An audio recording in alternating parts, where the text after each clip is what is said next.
Damn. Angry, angry, angry, angry, Ozzy. Ozzy. Ozzy. Angry, angry, angry, angry, Ozzy. Ozzy. Ozzy. Angry, angry, angry, angry. All right, it's Friday night, and I look super yellow. Hello, Celtic, and hello, Madam Butterfly. Wonder if I can. Am I going to make things worse? If I try and tweak settings. No. Okay, here we go. Brightness, contrast, temperature. If I move. Oh, Jesus Christ, that was off putting. Now, what about tint?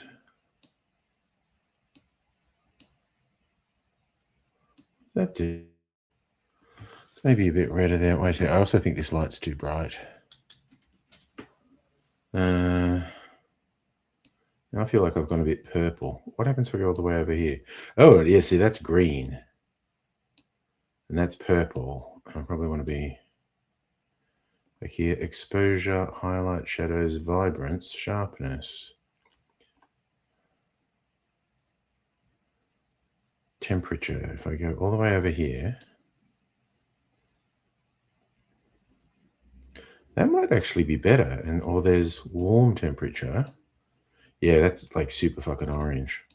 This might work better if I go temperature all the way over here and maybe up the saturation a bit. That arguably better. Anyway, that is probably enough tweaking, as it were. No hangover, Safa. Tired, though.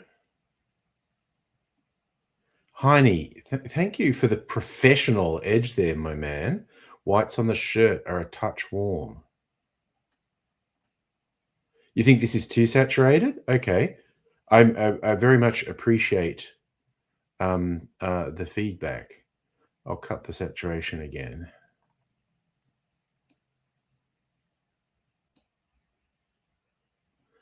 Because I always think, like, I look too yellow. Safa, I don't know. I got home. I wasn't even tracking that closely, but 2 or 3 a.m. and then my alarm goes off at 7. So that's some bullshit. Boss was suffering more than me. I did have catch-ups with the boss today. She also drank more than me. I mean, probably midnight. Definitely not past midnight, Safa, because I got to get up for my blood donation in the morning. So I can't be looking ratchet when I go in there, or they'll say, "You look like shit. You probably shouldn't be given blood."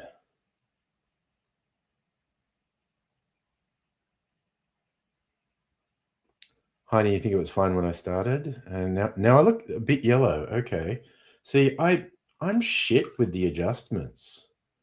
I think I got it right, and then I see it compared to someone else's video, like when I do the Laserdisc reviews with Charlie and Mark, and I go, "Why the fuck am I so yellow or so orange?" Celtic. Now I've never had alcohol poisoning. Actually, people regulars on the stream have seen me at my worst, the time when I drank myself into sleepiness.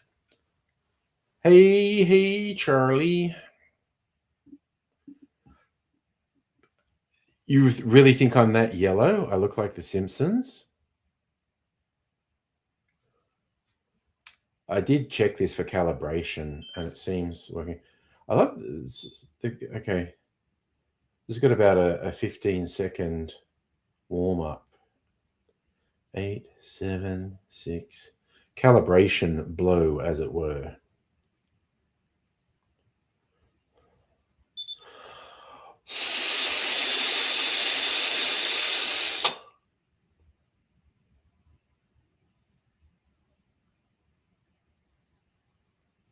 Wait, how does this fucking work? There's a little red light on it at the moment saying well. But okay, I did this afternoon the first time. Yeah, it switches itself off after a while. I'll switch it on again.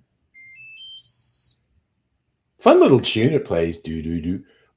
Turning off. Do do do do. Ha ha ha. I think you meant to blow into it. Ho with the laughs. The man's a goddamn comedian. Okay.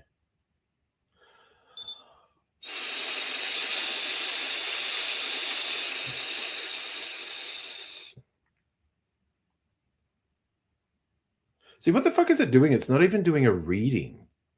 It's just got a red light and says FLO. Wait, did I bring the instructions in here? I did not. I left them out in the kitchen, I think.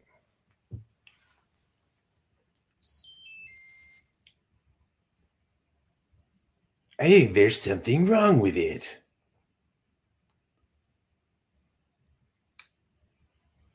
I'm going to give it one more go. Counting down. Am I blowing in it too long, as the actor said to the bishop?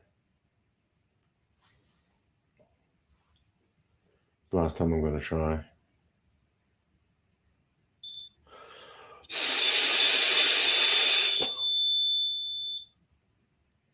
No, it's just fucking doing that again. Yes, it came with instructions that said to blow into it.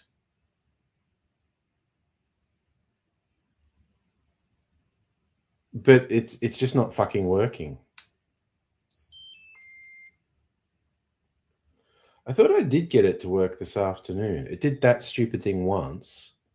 No, look, I'm going to go and get the instructions. I think I just left them out in the kitchen, which honestly, not real smart, but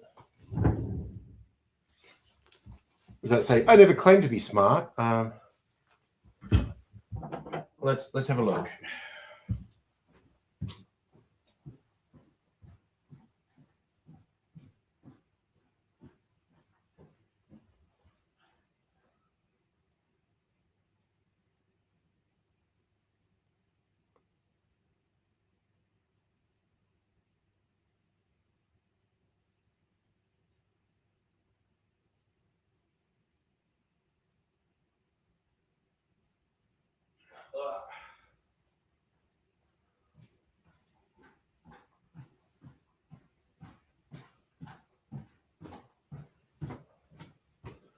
Okay, I actually threw them out, but just in the recycling bin, so they were easy to get.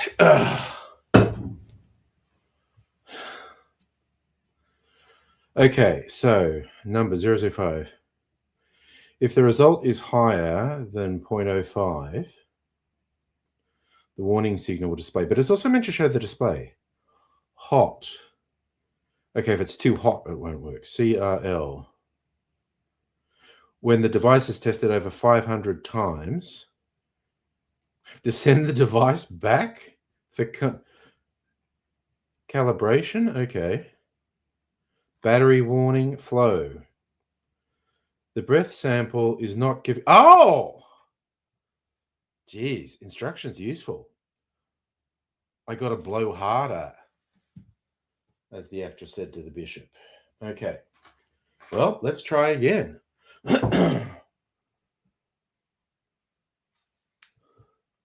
Do my old man lungs have what it takes? Okay, trying again. Big breath.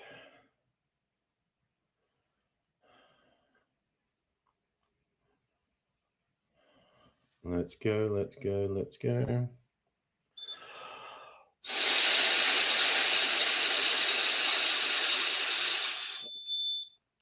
Fuck off. It's saying you heard how hard that was. And it's saying I didn't give it enough flow. That's bullshit. Madam Butterfly, you'll blow out for me. Thank you. Let me double check what this says. Switch to the device on again. Make sure exhale mouthpiece steadily for at least 3 to 5 seconds until the beep's heard.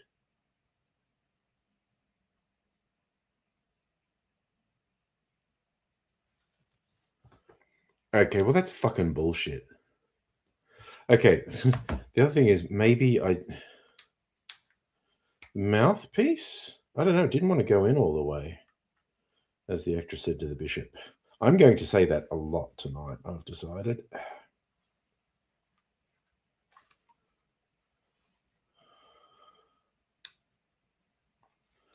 All right, seriously, I'm going to stop fucking with it after this. Yeah, I got it out of the box and threw it at the fridge.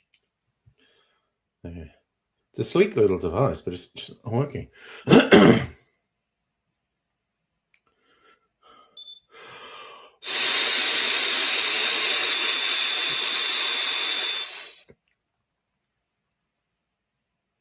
it's just not fucking working.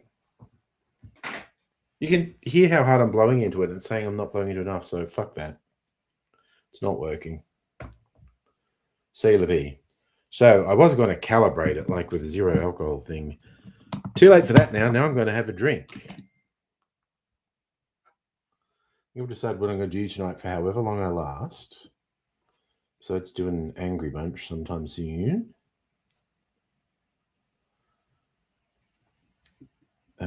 Either I'm going to try some recipes from this Melbourne cocktail recipe book, or maybe do some tasting with Charlie.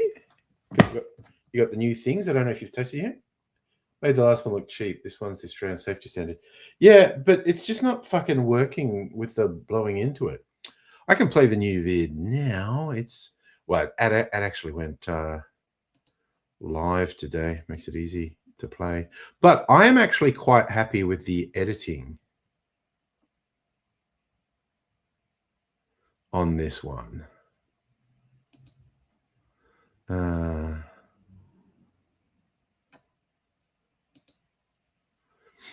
Let's do this. Come on, you silly thing. Here it is.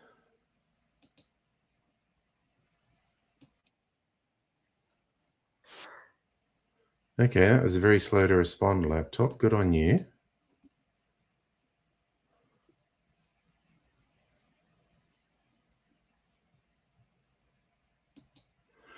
Okay. Oh, you haven't broken dry July. Well, let's do some tasting. I'll play this first. I'm out of practice. How does all this work? There we go. So this is a 5-minute video. Let's play this.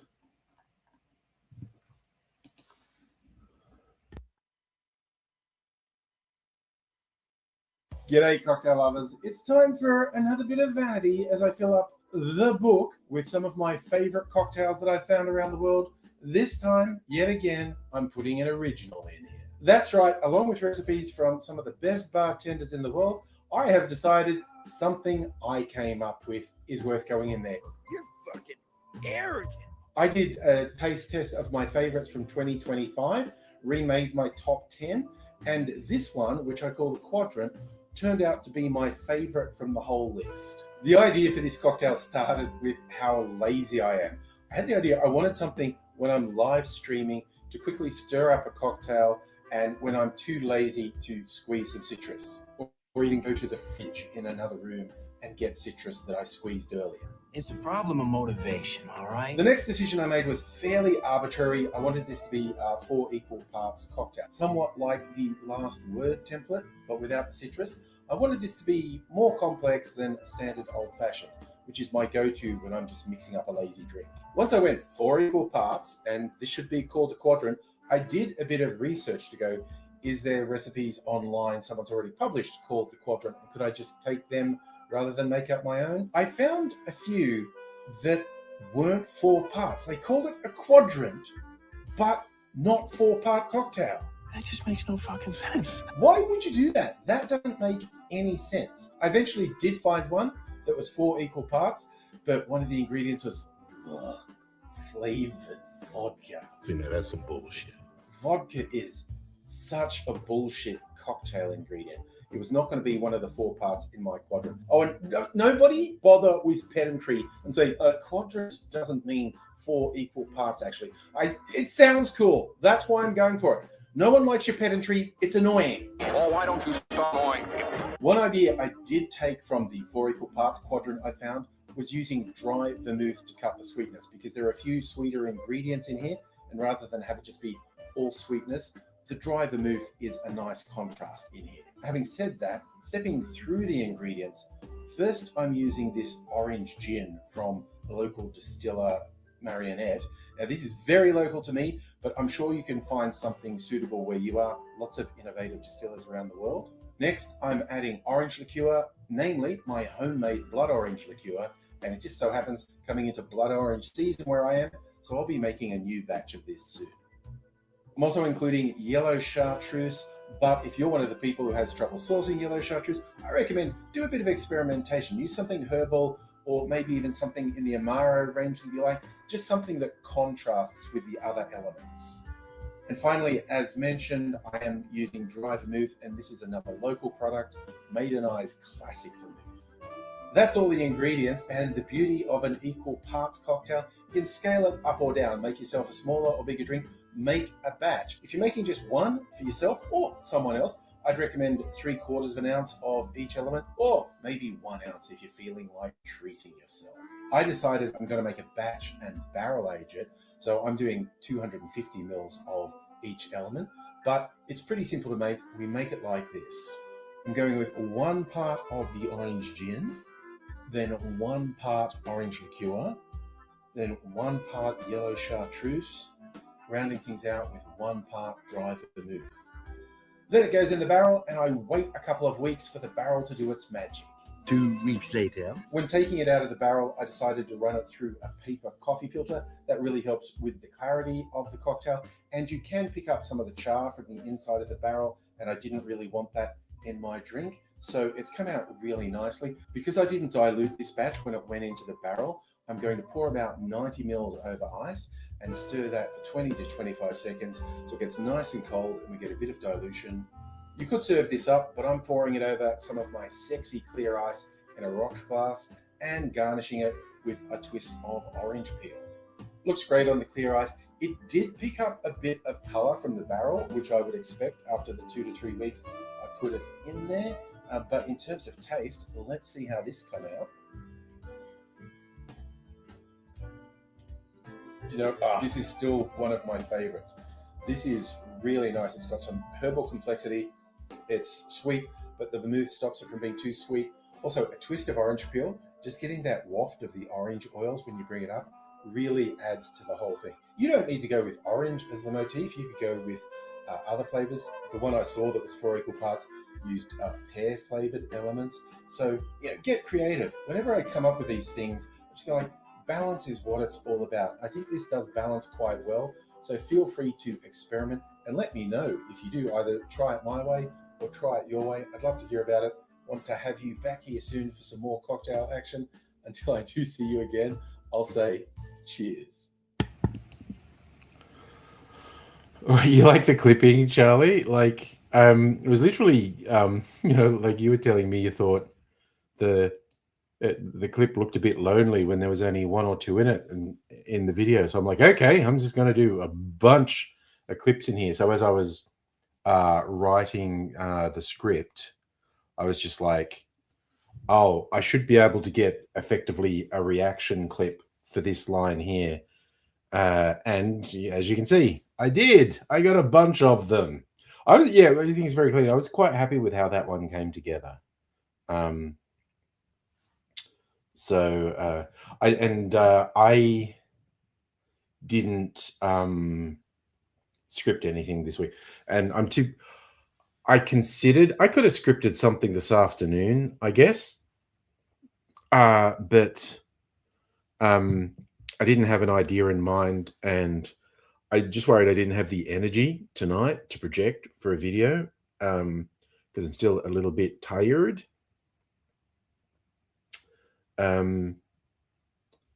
So I'm going to be running behind. Maybe a 50-50 chance I'm doing a stream tomorrow night. I forgot to check what's happening in Mrs. Angry's world. But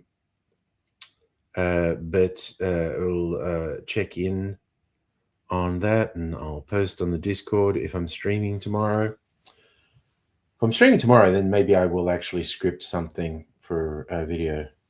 Ooh, nice Safa, mac and cheese with beef.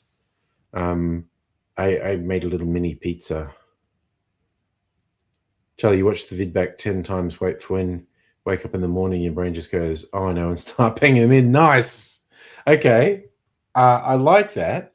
You do the vid and look for inspiration there. I look for the inspiration in the writing phase. And of course, we don't script the Laserdisc videos, so that's not going to work, is it? Oh, and damn, because that was really good, actually. The Get Down, Coughing Fit. I watched it today because I wasn't home when the premiere happened.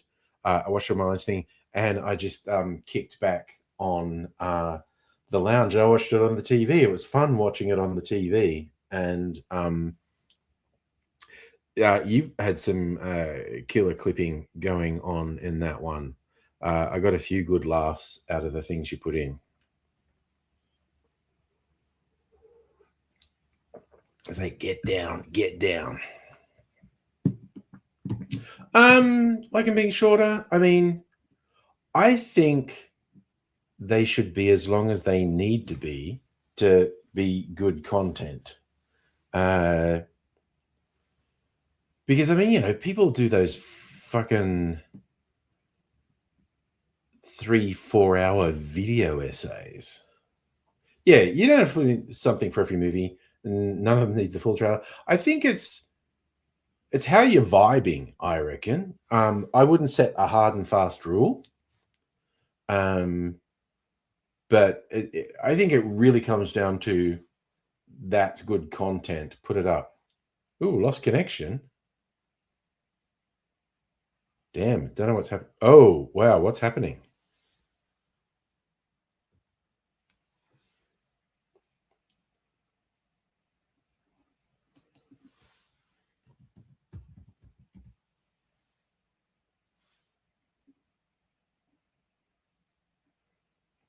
Oh, am I back?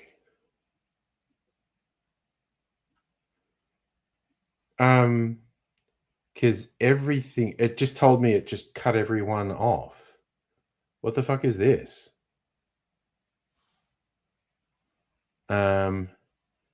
Keeps freezing. What the fuck's going on?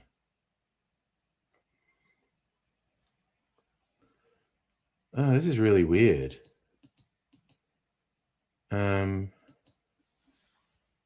Let me see if I can find. I might fuck it up by doing a speed test.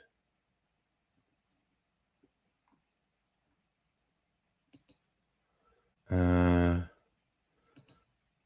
just going to look and see if I can work out where the problem is.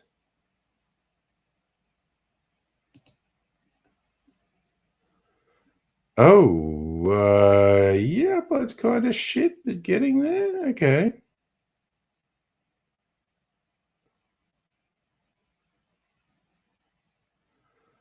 Okay. Oh, okay, yeah, something's wrong with my fucking actually, I need the download, though. The upload's normal-ish.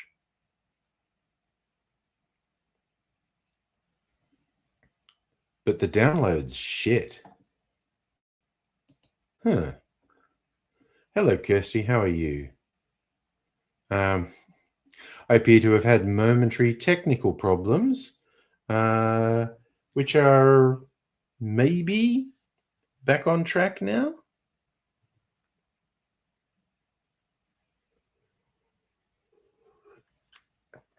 Oh man, that's a really good clarified cocktail. The chocolate and amaretto really coming through. Yum. Well. I'm glad you're okay, Kirsty. Yeah. Some neighborhood kids in my front yard using my NBN. No one's plexing. I don't know. Maybe that was just an aberration. Maybe that was just Twitch. Maybe Telstra was shitting itself momentarily. I mean, Mrs. Angry's lad is online. I don't think he's doing anything particularly draining, but who knows? Yes. Well, you told me you added a bunch of stuff to the animated shows, so I was checking them out. I watched the first episode of the one that's done by the same guys who do Damo and Darren, with the female characters, YOLO. Kirsty, just other stuff was happening last Friday. Back to Not Choppy. Okay, we're good.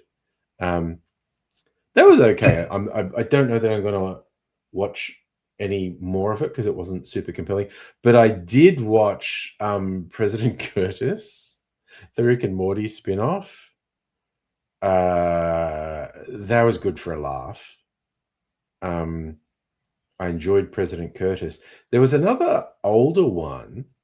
It was a British one, and it was going like, "Ooh, irreverent takes," and I had another one of those cycles of will not play, wouldn't play on the PlayStation app, wouldn't play on the Chrome app through my phone.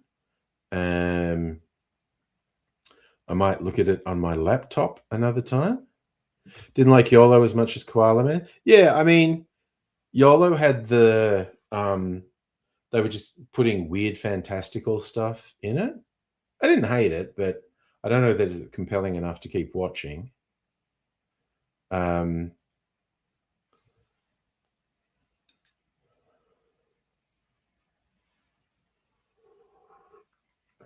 I'll definitely keep watching President Curtis. I got a good giggle out of that. The dude asking for $2.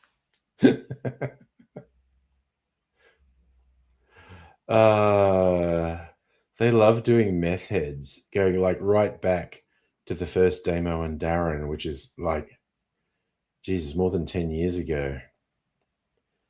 Yeah, and he tells the whole story. Yeah, this is like my girlfriend, and the car broke down. We gotta go to the airport. It's like $2, man. He did that sort of character really well. But yeah,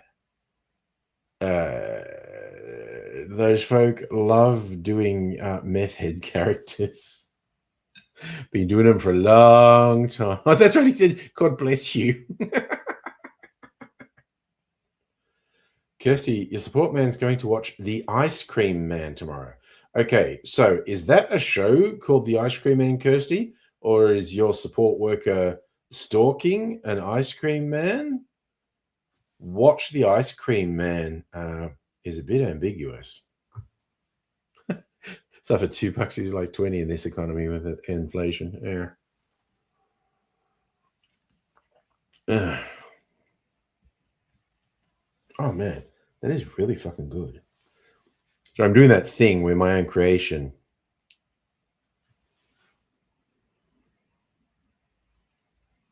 Okay, it's a movie called The Ice Cream Man. See, I was worried, Kirsty, saying like my support worker is going to watch The Ice Cream Man.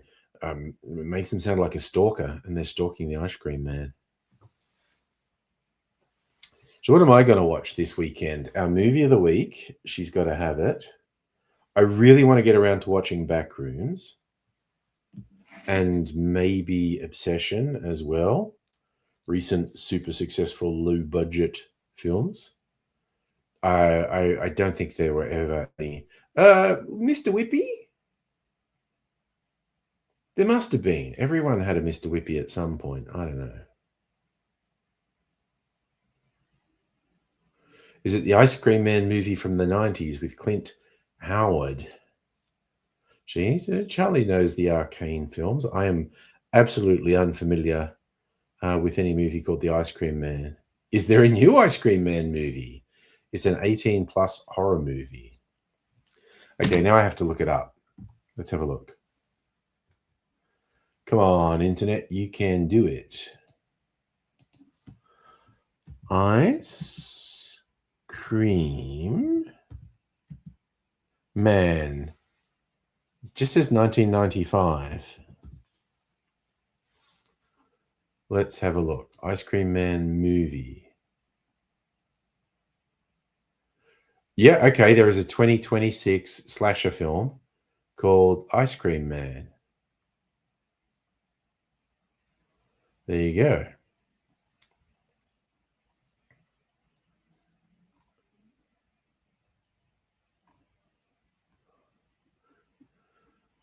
It's Eli Roth's involved with it.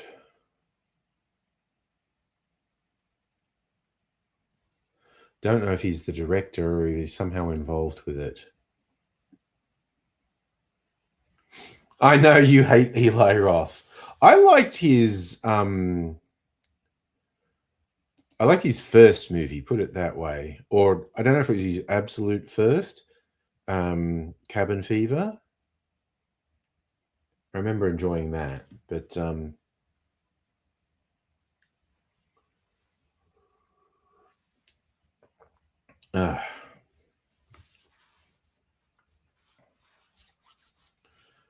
right. So my other question tonight is maybe find cocktails I want to make in this book. Blueberry yogurt punch.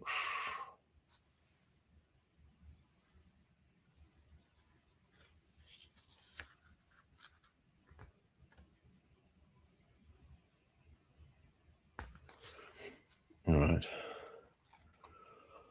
1 or 2's old fashioned. Whiskey, syrup, bitters. Okay. The Ambassador from the Elysian. Whiskey, sweet vermouth, dry vermouth, maraschino.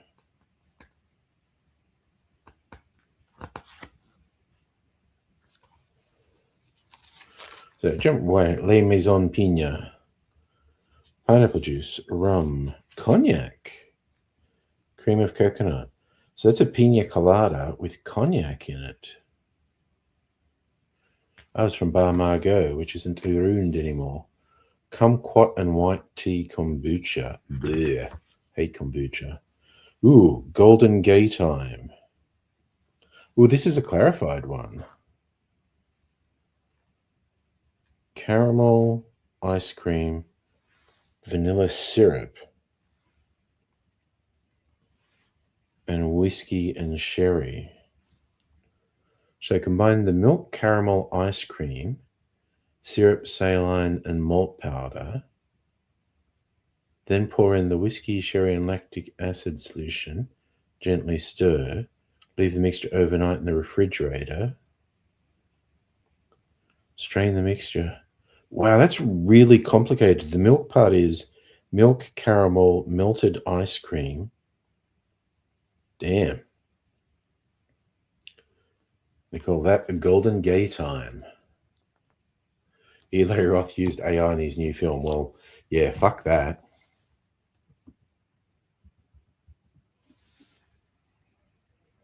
Kirsty getting drunk.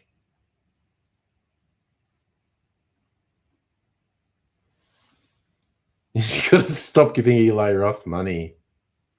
Oh, what was Wing Chun like?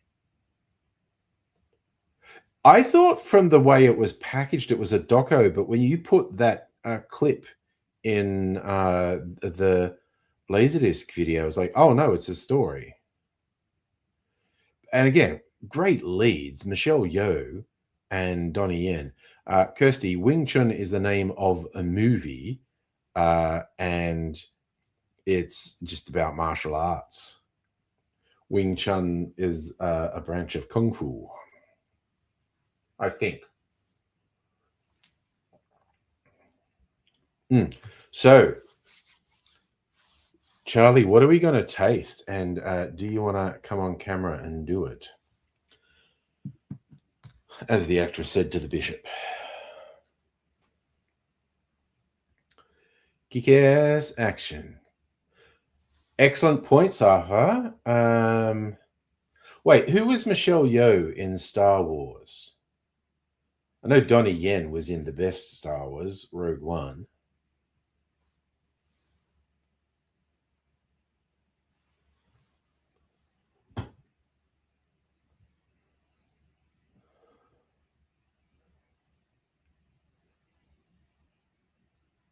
No, okay. I'm just going to point out, Safa, racist much. All Asian women don't look the same. Boba Fett's sidekick is not Michelle Yeoh. Everyone, Safa's racist and thinks all Asian women look the same. Let's condemn him and point. Safa, okay, Safa's cancelled because I'm just taking the piss because I do this all the time. Think, oh, it's that person of that ethnicity that I know. And someone goes, what? That doesn't look anything like that person. It's someone else. All right.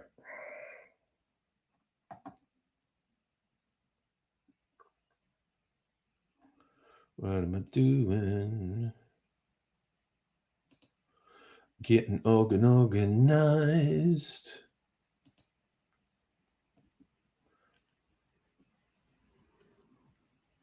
Ooh, Charlie, you're watching. I broadly like martial arts films. I don't watch a lot of them though. Yes, Safra, it has been raining. Supposed to piss down on Sunday, actually. I'm just wondering how long it'll be until we get our first 20-degree day. Let's fucking go. I sent you the link. All right. I want to see what you're tasting, and I want to get out there because I think I've still got everything I sent you. I mean, obviously, still got the Starwood. Redfoot, hello. Getting ready to see your family. I hope you have a good time with the family, and thank you for dropping in to say hi. I do dream of the warm weather. I think it's like meant to be 17 and sunny tomorrow until it starts raining. And then it pisses down on Sunday. What is the Bureau saying? 17, 15, 14, 16. Okay, so that's still late winter weather. That's not spring weather yet. I reckon this month, though, we'll start hitting 20s, and then it's all over for you, winter.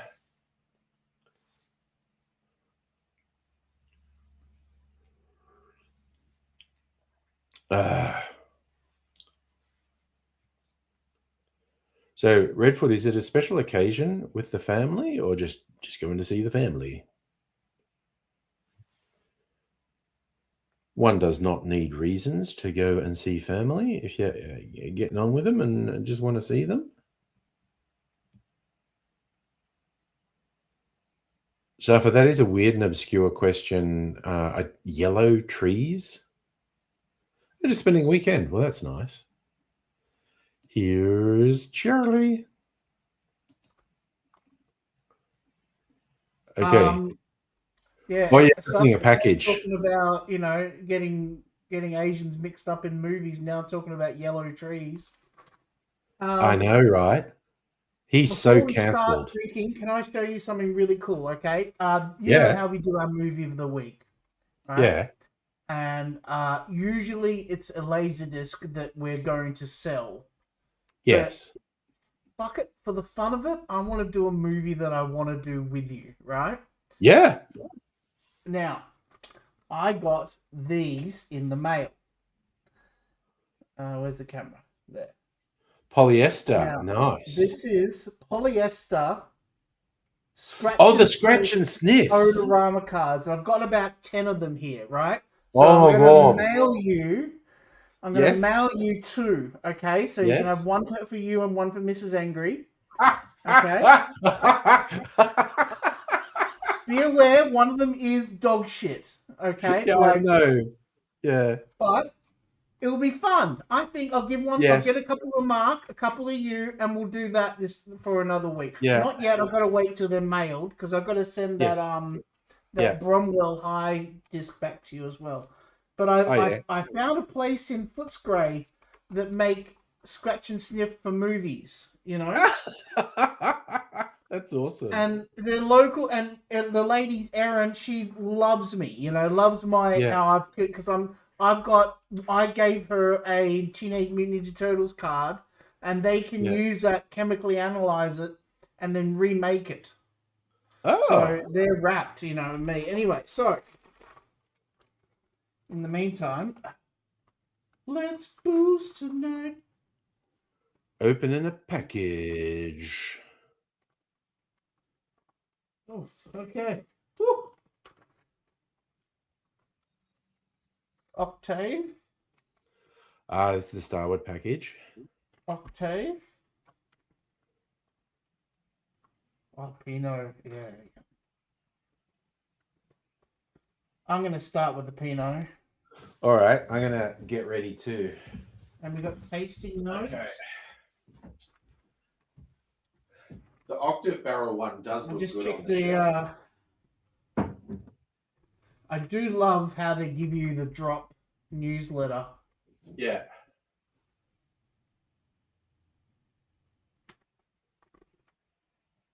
Okay, here we go. All right.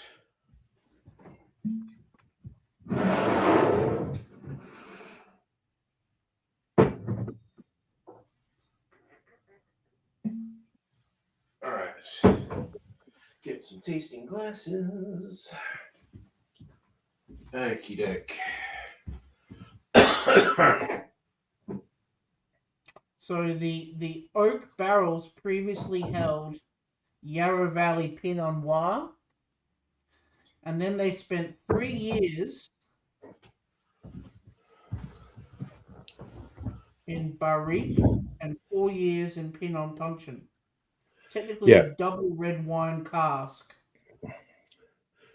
So these are barrel aged 7 years, which is a long time for Starwood. They usually barrel age them for 2-3 years.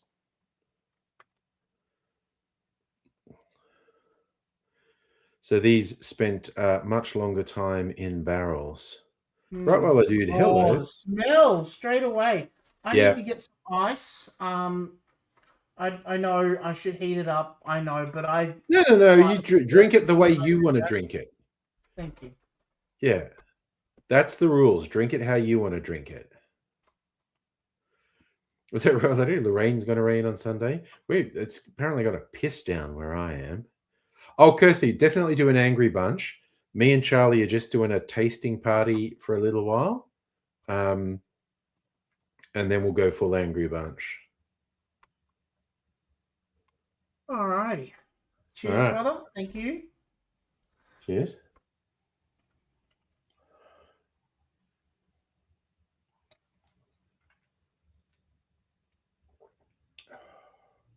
Are you fucking kidding me?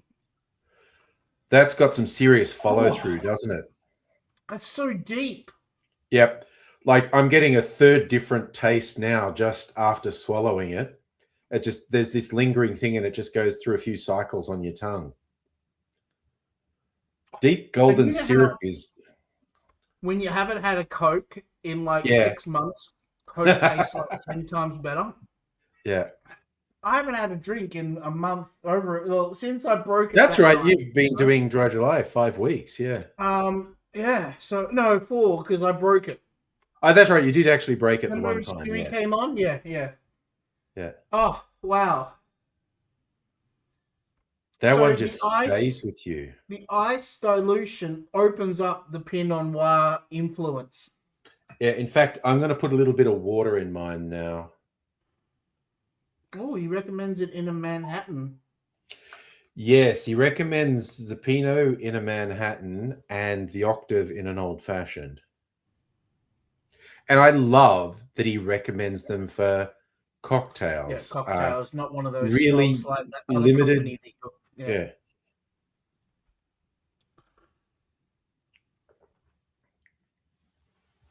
One more little Again, taste. whiskey's weird alchemy. Just putting a little bit of water in that, and it changes the flavor completely. Oh, it's nice though. It's as big as the difference between Coke and Diet Coke, or Coke and Pepsi. There's just these small little changes you do, and it completely changes the whole drink. Yeah.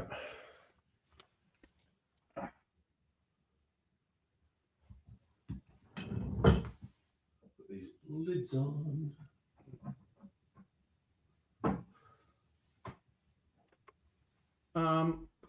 My friend Tammy, who's been on the channel before a few times, said to say you're looking very dapper. Thank you. Just saying, you know, she's been watching the show, you know. Yep. So is that the octave you're sniffing now?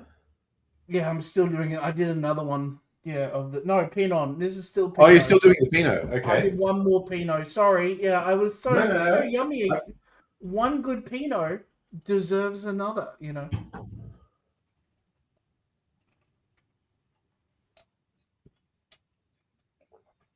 Oh, yeah. So I wanted to give that one a bit more of a melt, you know. Yeah.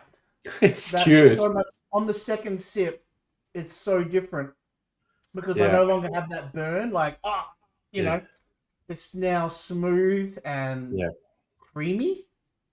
Yes, yeah, absolutely. I'm getting. Oh, I don't know if you've ever done homemade honeycomb. Like, I forget you can do this really simple recipe, and it's like butter and honey and whatnot. It's giving me that vibe, like buttered honeycomb. Okay. The octave.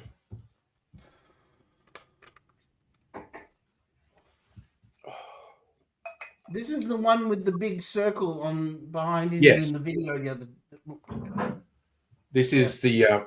It has a fancy label, whereas the other one just has the small batch label. I feel like So the fact that it has that label makes me think they're going to release it commercially. Yes and no, you know, like, yeah, you never know. You never know.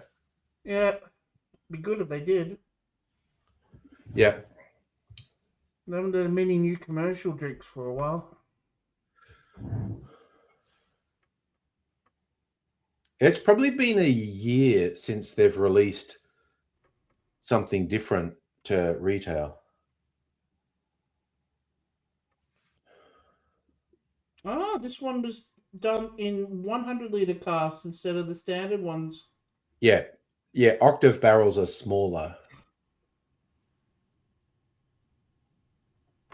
Which means in terms of aging effect, this would have an even more pronounced aging effect because with the smaller barrels, more of the whiskey's in contact with the wood relative. I don't smell red licorice. Oh, no, the tasting notes are always really wanky. I think this one, aroma-wise, is more subtle than the Pinot. Yeah, I do smell that little bit of raspberry, though. I'll give them that. No, there absolutely is that red fruit aroma.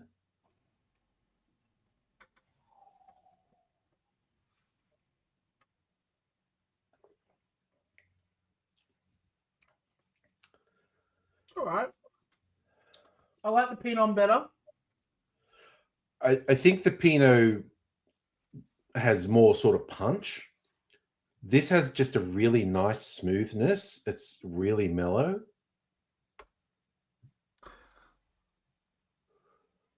Okay, this is just my taste. Yeah, no. This is disclosure all over again. Exactly. Okay, so this one's a bit plain. Okay. I don't really find it like much. It doesn't hit me like the Pinot one did. The Pinot really, yeah. Yeah, well, I'd say follow. It's not bad. It's a nice drop. Follow Dave's advice and make an old-fashioned with it. Seeing I also sent you a bunch of syrups. I haven't even opened those either. All right.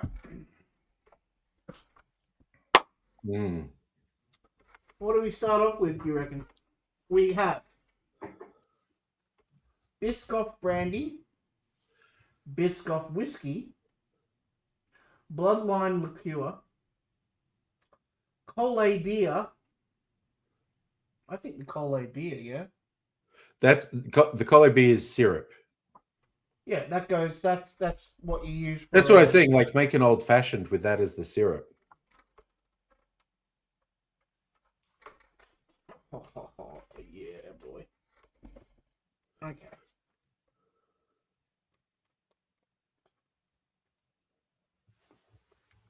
Usually, right after you send these, I have the next door neighbor come over. Yeah. And we go through and do a tasting session together, like just him and him and me, and he loves it. He's always offering tasting notes and suggestions and stuff like that. Oh, good. I should film it for you next time.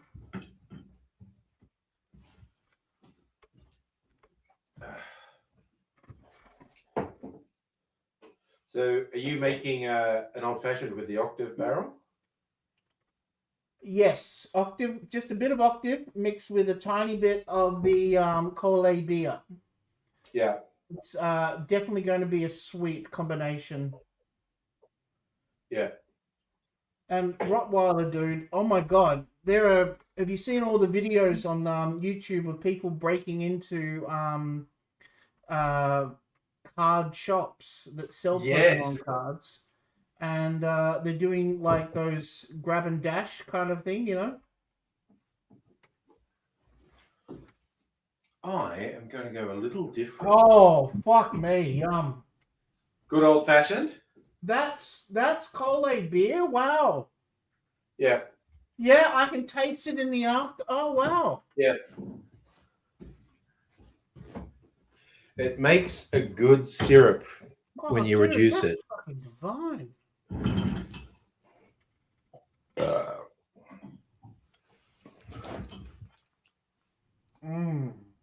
Num, num, num. Yeah, so I needed to get reminded of what I actually sent you. So there's a collab. I think there were multiple syrups. So the other Biscoff brandy, Biscoff whiskey, blood lime liqueur, Coley beer, which you wrote cola, but it's Coley beer, so it wouldn't be cola. Lily, which I'm really interested in trying next. That's like right up the top of my list of, you know, good stuff. Oh, yes. So that's good for making fruity cocktails. Elder. Oh, yes. And that's actually a commercial product that I just happened to have that I thought you might like, elderflower syrup. Yeah. So, yeah, 3 syrups and 3 spirits. Hello, Dr. Abigail. Yeah, I will put the link up soon. Charlie and I were just doing a tasting party. Yeah, having a little experimentation with the drinky poos. All right, another one I want to see is the blood lime, because I remember when this was a photo of just lime sitting on your bench. Yeah. I'm just going to rinse the cup. Yeah. You don't want it tasting like whiskey. Well, I mean, you know, you could.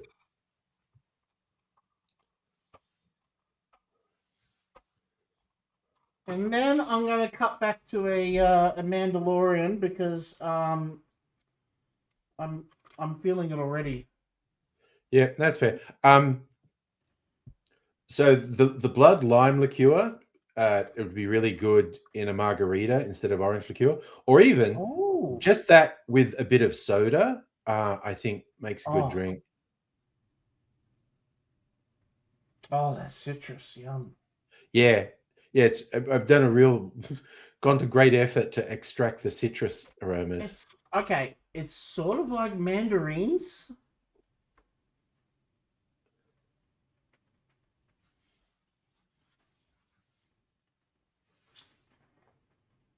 Oh, wow. Had that flavor before, but I don't know where.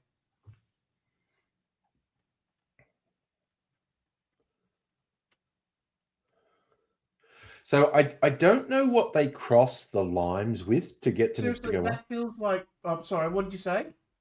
I was just saying I don't know what they cross the limes with to get them to change color, but it is an interesting flavor. That flavor reminds me of a kid of pulling mandarins off a tree and eating them straight out of the you know. Yeah, because they might even be crossbred with mandarins. They would be really small and they'd be overly sour, Yeah. You know, the ones that weren't quite ripe yet. You know, and Yeah. that's what that hit me of that kind of Oh, nice. kind Little of childhood citrus, you know? memory. Yeah. Mm. Yeah, I love it when it hits Yeah. you know, a little bit of, you know, an old memory, you know? Yeah, just a sense memory. Yeah. Well, thank you for that. Nice. All right. Going to ease back into some non-alcohol. Yep. I'll fuck off and let you drive. No, I'm going to go Angry Bunch now. So, okay, cool. Because I need people to keep me awake, basically. Yeah, I saw the name of the stream. Yeah. My friggin' soon-to-be ex-boss who's just like, because last week we went out to cocktail bars and everyone just had a wild time and they're really blown away that I knew just how to take them to magical mystery cocktail bars. And I didn't think we'd be doing it last night. Lo and behold, it starts happening. And the boss is just like, where's next? Where are we going next? So I was out super late. And here's Abigail. How are you? Talk, Tick? woman. We're waiting for Hello. Hello. My microphone wasn't connected and my camera is on the wrong monitor and it's all a thing. It's a whole thing, as we say. It's a whole thing. It's a whole Laserdisc thing. It's a whole... I finished another painting thing. Ooh. Oh, nice. Yes. So I will post a picture on the Discord. Thank you. Right while the dude's tip for staying awake, drink coffee, listen to terrorcore music. A, he doesn't drink coffee. B, he terrorcore music, he puts him to sleep. Yeah. I did have an energy metal. drink. I had an energy drink before the stream. And I'm just working on the assumption I'm going to drink enough alcohol to counteract the energy drink. So Rottweiler dude, are you on the Discord? There's a channel on the Discord called Jukebox where we share music videos with each other. If you've got a cool, you know, music video to share or something like that, that'd be great to hear from you. yeah, because the whole thing is broadening our horizons with the music stuff. 100%, yeah. Yeah. So it's the way we want to. Yeah. Okay. You can confirm the octave barrel makes a really good old fashioned. There's a Count Binface parody. Oh wow. Oh yeah, I put that on just because I saw it. It's like a mashup. It's like the old Ebenezer Goode song from the 90s. I know the one. Yeah. It is a good. Yeah. Yeah. I still don't know when that election actually is because it has the potential to be one of the funniest things in the movie in of the week politics. Theme song. There's a little clip of Jason Statham dancing in his underwear, leopard skin underwear. That's a Shaman song that I stole that from. Yeah. From before Jason Statham was famous. So yeah. I'm going to upload one photo of just the whole painting and then a bunch of zoom ins. So ooh, nice. There's so they're not going to let Count Binface wear the bin in Parliament. Wear his bin in Parliament. Yeah, honestly, I don't think that's an issue. I think if they do have very dumb rules. Care. No, it's just to humiliate Nigel Farage, which would I don't think he's going to win. I just want him to take at least a third of the votes away from him. It would be very silly if he won. But as I keep mentioning, it's a chance for everyone, Tory and Labour and Independent and whatever, who fucking hates Nigel Farage to humiliate him. I think anyone who rules out a Count Binface win is making a pretty big call, honestly. See, but exactly, it's a protest vote. You're putting your vote in the bin. No, absolutely. Oh, no, sorry. That was a pun that I didn't get at first. Yeah. Putting your vote in the bin. But no, okay, so the whole thing in a normal election, you get the major parties saying, "Oh, don't waste your vote on independence," bloody, bloody, blah. But no one except Nigel Farage is standing. So everyone who thinks Nigel Farage is a steaming pile of shit can vote to humiliate him with zero negative impact to the party they actually support. I think Farage is in trouble. Not predicting a result. I just think he's in trouble. Those photos are up. Oh, nice. Okay. So we're doing art tonight. I thought you showed this one. I finished it. I hadn't finished it. Oh, nice. Okay, let's I've been showing in progress. Yeah. I noticed the sun's in the distance in you. I don't remember that before. Where are we? Okay, let us broaden our horizons with some art. Let's look in. Oh, wait. Damn it. My laptop's doing weird things. All right. What? No, it's okay. I was just blithely blaming the laptop, and it was really my lack of manual dexterity that was okay. So, I think most, if not one or two exceptions of your IT problems are user error. The PEBCAC. Yeah. I don't know. That last laptop was a piece of shit. Oh, yeah, no.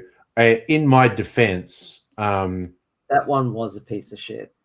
Yeah, no, it's fucked. Yeah, even before he put Linux on it, Linux just made it worse. Linux was a desperate hope I'm to get it joking, darling. You know me.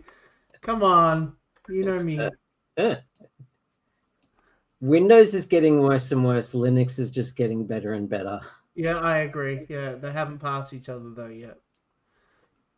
I think they have. Yeah, you do. Yeah. Those clouds are awesome. Thanks. Clouds are really hard. Yeah. Yeah, you got two different types of clouds. Happy little clouds. Mm. It's looking really good. Thanks, Greg. Everyone's blown away by the detail that I put in, and a lot of people who even people who work in the studio and watch me every week pick up new detail every time. It's stuff that I'd done weeks ago that they hadn't noticed. Yeah, they have to have a second look. Yeah. Nice. That looks really good. Yeah. So, I wish, Safa. For $1 million. You want capsicum seeds? No, thanks, Will. No worries. Hi, Will. Hi. Hi. I love it. I got permission to say that now. Ever since the quiz night, So, other shows you need to check out, Angry, on that animation thing. While I'm thinking of it, there's one called Dig Man. And Dig Man is made by the Lonely Island. I watched a couple of episodes of Dig Man when it came out. Oh, was it good? It was not bad. I just got distracted, I think. I think it was on Prime when it first came out. Yeah, so some of these shows I've got not because I've watched them, but because of the people that made them. Yeah. Which is like, I know that they're good people that make them and stuff like that. Like that Inside Job. Angry, you are echoing. I am not sure why. That just means someone else is picking it up. It's only happened since you showed. To see if it stops. It's only happened since you showed those art pictures I posted on Discord. Okay, well that's weird. Is it still doing it now? No. Nope. No. Okay, it's not. If I unmute, does it start doing it again? Is it me doing it here or? It's now echoing. Okay, it's apparently at your end, Charlie. I don't know if you got headphones or something. I don't know. What? I don't know. I don't know. I don't know. I'm going to try muting my microphone. Hang on. I'll try muting. Oh, sorry. I got to keep talking. Got to keep talking and whatnot. And I'm monologuing. We're saying it's and Charlie. it stopped Okay, echoing. it was echoing while my mic was muted as well. Okay. So it's definitely me. Oh, actually, I heard it on delay just then. It could be angry. I don't know. No, it's not. I'm hearing myself on delay, and it's through someone else. It could. Okay. Is it still doing it now? Yeah. So, Charlie might be able to adjust a setting because I think it's coming from Charlie's end. That should. Which is weird. Fix it. Because it wasn't happening when it was just the two of us. But anyway, it's technology. Technology does weird things. It's good now. See? Charlie's a technical genius. I had the wrong speakers selected. You know how you can have there's two types of external speakers you can choose from? Yeah. There's still I was very slight echo. Because Discord was fucking up. There's still a tiny, tiny echo, but I'm over it. We're good. We're all good in the hood. Noise. Yeah. Noise. Okay. Are you gonna have that song stuck in my head all night now, Suffer? Which one? Just the two of us? Just the two of us. Me Building castles in the sky. Just the two of us. I think it's also because of you and I, you know. What that was in Austin Powers? Yeah, when he was singing with Mini Me. Yeah, and there was that the one where the really deep voice goes, "You and I." Yeah, Mini Me did the you and Mini I. Boy, yeah. That was the version I was remembering. Yeah. Oh, fuck that! Those shots have hit me fucking hard. I don't know what it is, but everyone I know has been getting shit sleep lately, and it's been really tired. I haven't been getting shit sleep. I just I've been fine, but I didn't get home till like I don't know 2:30 or something, and then the alarm went off at 7 for work, and it's just You're like a bad influence, my boss Dr. is a fucking lunatic. I went to bed early last night. Yeah, but you're constantly like tired all the time and stuff like that, you know. Yeah, so I have chronic fatigue. We're just you know latching on to what you've got. That's all. I'm a trendsetter, is what you're saying. Yeah, well, I did have conversations with my boss today, and she had several drinks more than me, and she was way the worse for wear. She was very tired, and it's like, yeah, well, you were the one who kept going. Let's go to take us to another place, Andrew. That'll teach you. And I'm just like the guru with everyone at work now. Like the cocktail bar hopping we did last week went so much better than I could have hoped. So, you know, they all think I'm a genius. Like, oh my God. And I legit told them I could take you to 5 completely different places. And that's what happened last night. Went to completely different places. And they're like, oh my God, you weren't lying. You can just take us to different places. And we're like, it's Melbourne. There's 50 bars in the city. I don't think that echo got any better. Oh, well. Okay. I don't care. Tap out. Oh, don't tap out. No. Hopefully he's going to reconnect. Come back. Come back. I'd rather put up with the echo than not have you here. Yeah. It's it wasn't super busy, but the bars were doing good trade last night. We started off at a rooftop bar called Good Heavens that recently expanded and more than doubled its capacity on there, and it was busy. There were a lot of people there. The poor friggin' bar staff had, you know, one of those, like, you could order over the bar, but, you know, they had the code to scan at the tables as well, and they had the little ticket machine spitting the orders out, and it's just going zzz, zzz. Yeah, they were slammed. You're so bloody sweet. Oh, I'm glad you're back. I was about to mention. I was like, okay, I'll just chill out because I don't want to stress you out with the. No, it's not stressful. I know audio stresses Dr. Abigail out real bad. It's just an echo. It's not like pops and distortions and stuff. Holy shit, Abigail! I think you. And then I missed hear, me. "No, come back! I'd rather you be here and put up with echo." Oh, like, you did hear Yeah, you did. Good. We love you, Charlie. Yeah. Now I'm sounding like the unicorns and think, Charlie, back, Charlie. We know how much you love that one, Charlie. I fucking love it when people do that. My favorite fucking thing in the world. Magic Candy Mountain, Charlie. Yeah, or Charlie fucking bit me. Oh yeah, that's another one. That's another good one. Nice. Well, I'm glad you came back, and I'm glad you heard what we said. And I'm glad the echo is gone, according to some. Yeah, it is. It's gone. Yeah, look, you switch it off and switch it on again. That's the magic. Yeah, thing. the magic of computers. Yep. Yep. Abigail, I think you missed me talking about it on Sunday night or whenever I was last on. But date night on Saturday night, we went to a place called Pony, and it's got a few spaces in the building. It's like a double-story terrace sort of thing. And we were in the room that gets the noisiest. It's a relatively small room with flat walls, and there's a few people in there. And the noise, you know how noise feedback starts where someone goes, I have to speak louder to be heard in here, and then it ratchets up.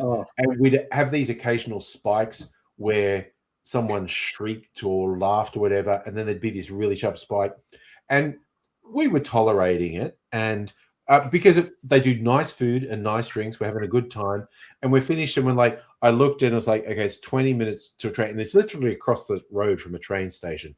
So I said, we'll just sit here for 10 minutes and then we'll go. And about a minute later I went, no, actually, fuck this. I'm going. And I was joking, I was going like, no, my autistic friends would have run away screaming an hour ago.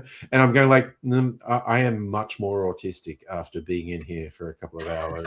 And I have to leave now. My home planet needs me. It was literally, you know, the sort of thing I'm talking. It's this wall of noise. Yeah. Oh yeah. Yeah. So I wouldn't have even been able to sit down in a place. Oh like no.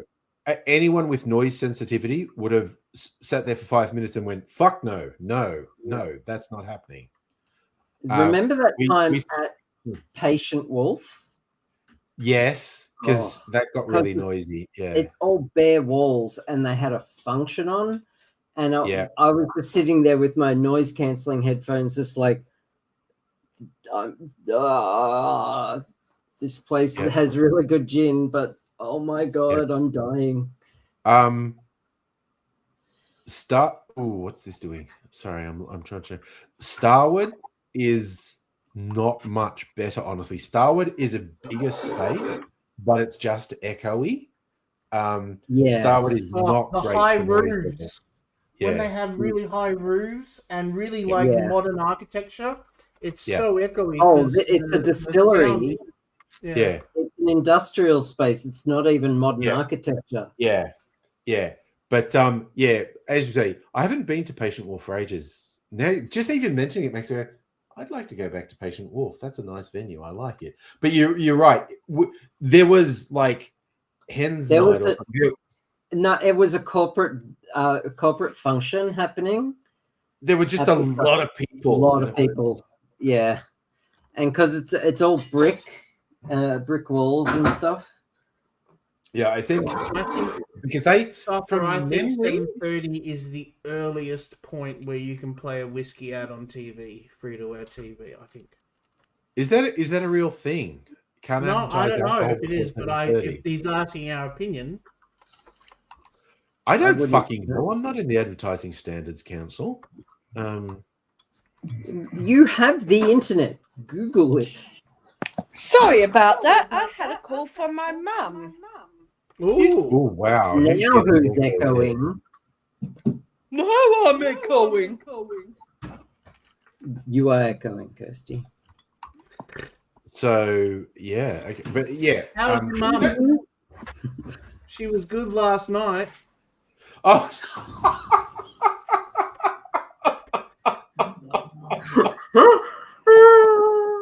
Kirsty, you know I'm joking with you, darling. You know I'm just playing. Oh my I'm good. god.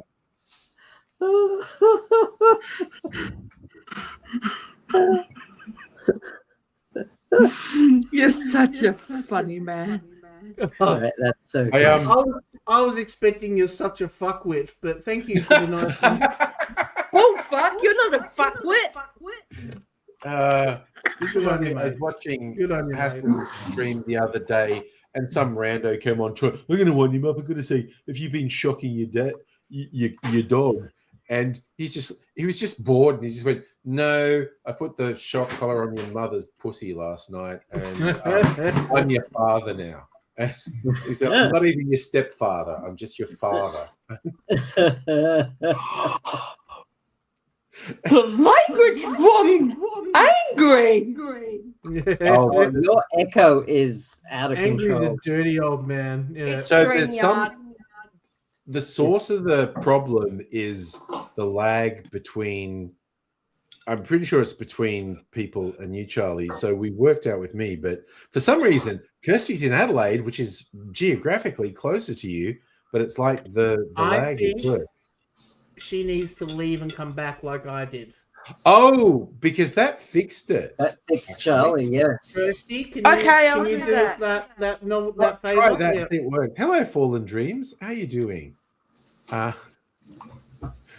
We're just chilling out, and I'm. Fallen Dreams, no sound, but you're. Wait, no, it's at your end. That's okay. That happens. Yeah, it was definitely the moment I wrote. I saw no sound, mate. I went, "That's your end. That's a you problem." Yeah. But that's always. I find it at least mildly amusing all the time when you're doing live streams and there's any technical problem, and I go, okay. There's approximately 1,000 things that could be causing this technical problem, and 900 of them are out of my control. Yeah. All right, Kirsty's back. Oh, yeah, there she is. There she is. Wait, what's happening? StreamYard has just been weird to me. There we go. Let's see. Welcome back. No, that echo is still there. That is really weird. Actually, Charlie, mute yourself for a second. And I don't want you to go away. But Hello. Okay. Yeah. Okay. It's interesting. So, but yeah. Okay. Unmute yourself, Charlie. Don't worry about it. We're just grown-ups. We'll deal with it. It's something to do with it's coming out at your end, but it's that sounded a bit rude as well. But we'll just deal with it. It's no biggie. No Well, biggie. I'd rather have the echo than Kirsty. Yeah.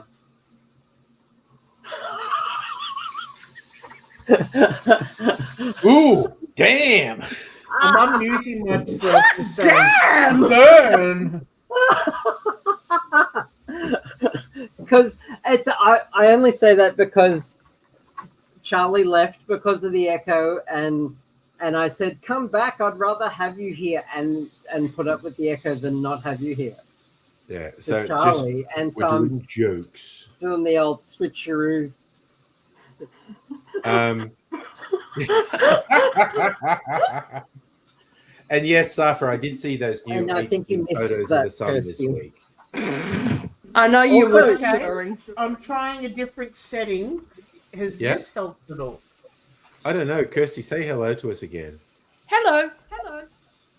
No, it's the same sort of echo happening, but that's okay.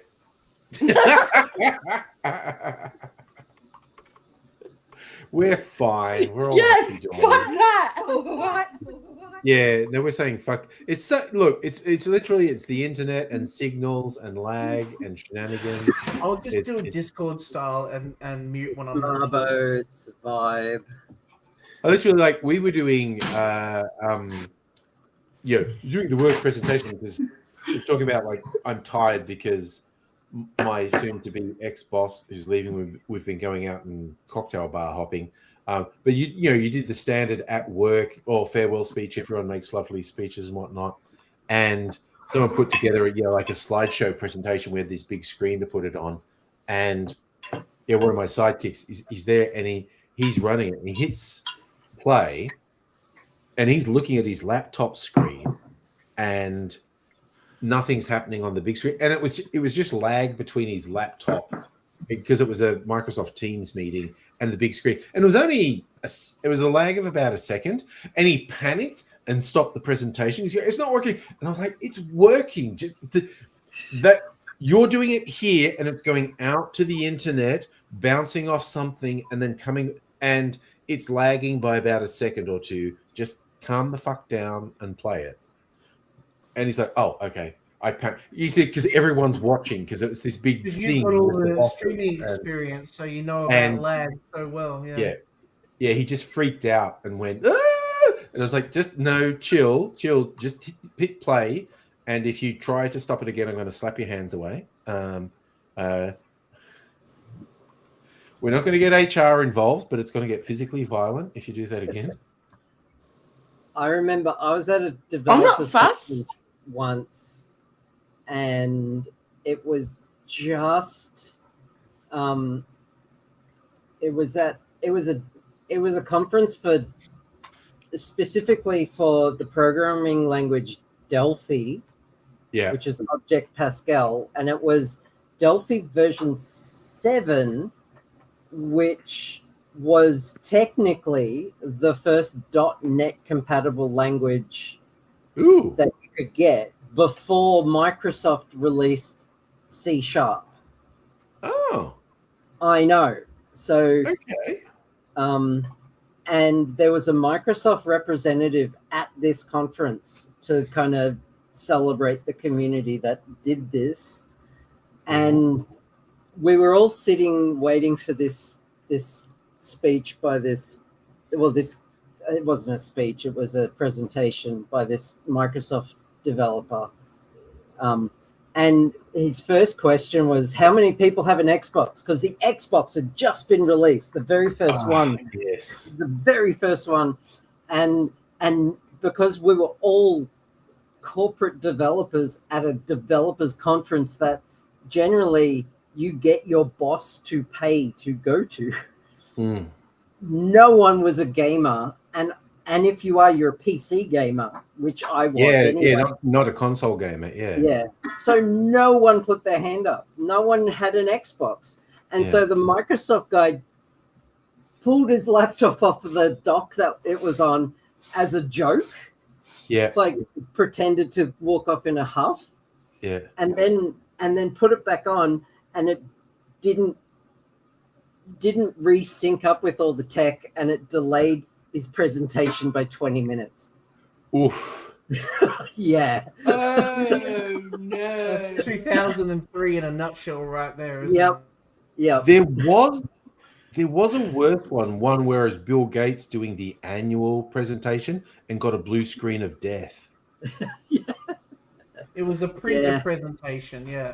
And could you imagine being the person who set up for that presentation, and Gates is on stage to the world and gets a blue screen of death? And it's just look, to be honest, everybody in the thing knew that there's blue screens of death. It wasn't like it was anything new, so it didn't devalue the product. But it presenting to the world, and especially seeing it's being clipped. But to be honest, the Steve Ballmer thing, where he goes around going, developers, that's worse. Except that's just nerd shit. That's just someone who's actually socially awkward trying to overcompensate. I did see a cut of that where they dubbed it with audio from the Planet of the Apes movie, and it was very funny.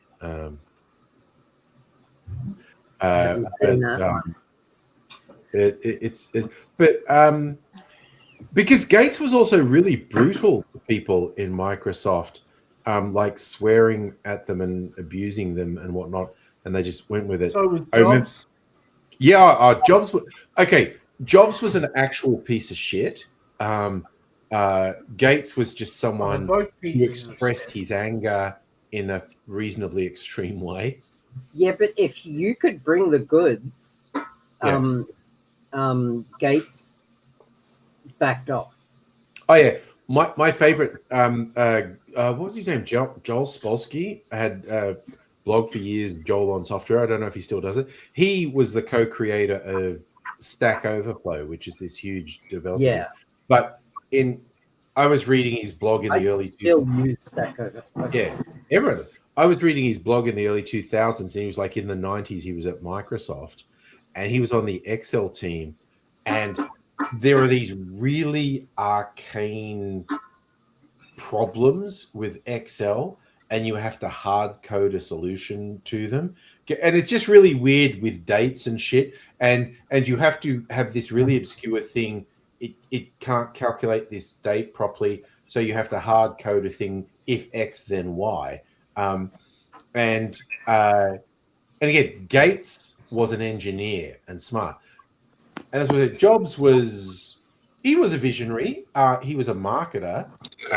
He was smart and he was influential. But Gates was an engineer. Gates was a hardcore programmer, and Joel's got this one where he had this presentation with Excel. Extremely shrewd negotiator as well. That was real key. It wasn't just his developing, was how good he fucked over IBM, But this one with Joel, you're saying like he was on the Excel team and he knew about this. It was this really arcane thing about dates before 1900. It was really weird. But he knew about it and they had a fix for it. And he's doing this presentation of, okay, this is the next release of Excel. It's going to do this. And Gates just talks across him and just goes like, you better have fixed bug X. And Joel went, yeah, we've got this. And he's like, okay. And it's just like, he said at various points in the thing, like Gates just under his breath went, what the fuck? And he left, and Joel's like, that was my first Bill Gates presentation. And I go, and the other people went, he only said fuck twice. You actually did really well. I've heard that before. Yeah. It's just like Gates was just into, I think he was doing the I'm smarter than you thing, and I know something really obscure, and if you don't know it, I'm going to belittle you horribly. Yeah. But this guy had comebacks. But he was also laser focused on what could give his company a bad name. And that 1900 problem was actually something that the public knew about. I think iPhone had something like that too. Whereas if you went back a certain date, I think 1960 or something like that, it would fuck the whole phone up and stuff, So I remember Charlie, do you use an iPhone?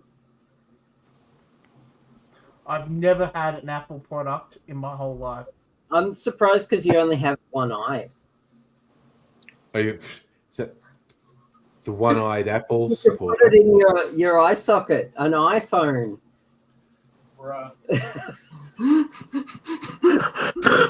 Well, tell your mum that was a bad joke. I'll tell Justin's mum. Justin is in the chat. Hey, how's your mum?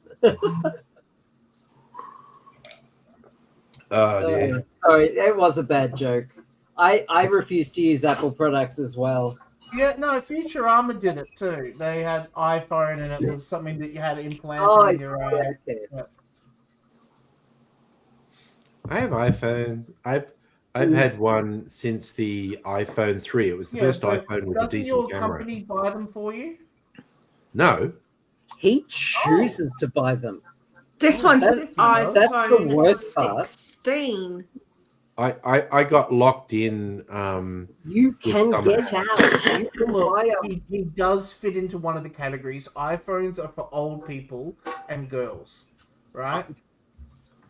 And I am a girl. You're a nerd. That's a totally different I'm a nerd, not a girl. And when I say iPhones are for girls, I don't mean they're just for girls. I mean that they're for girly men, is what you're saying. Any self-respecting man would not have an iPhone unless I agree. Like 60, I think. Is it 60?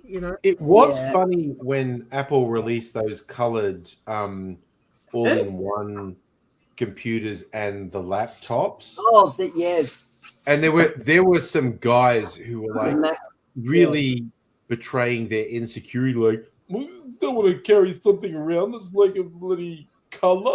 What? Yeah, when the Yeah, iPhone not 5 came out and it was a all in computer those that's girly colors, purple. I used to say to all the boys that had them, have you got little bows on your undies as well? I don't even have that.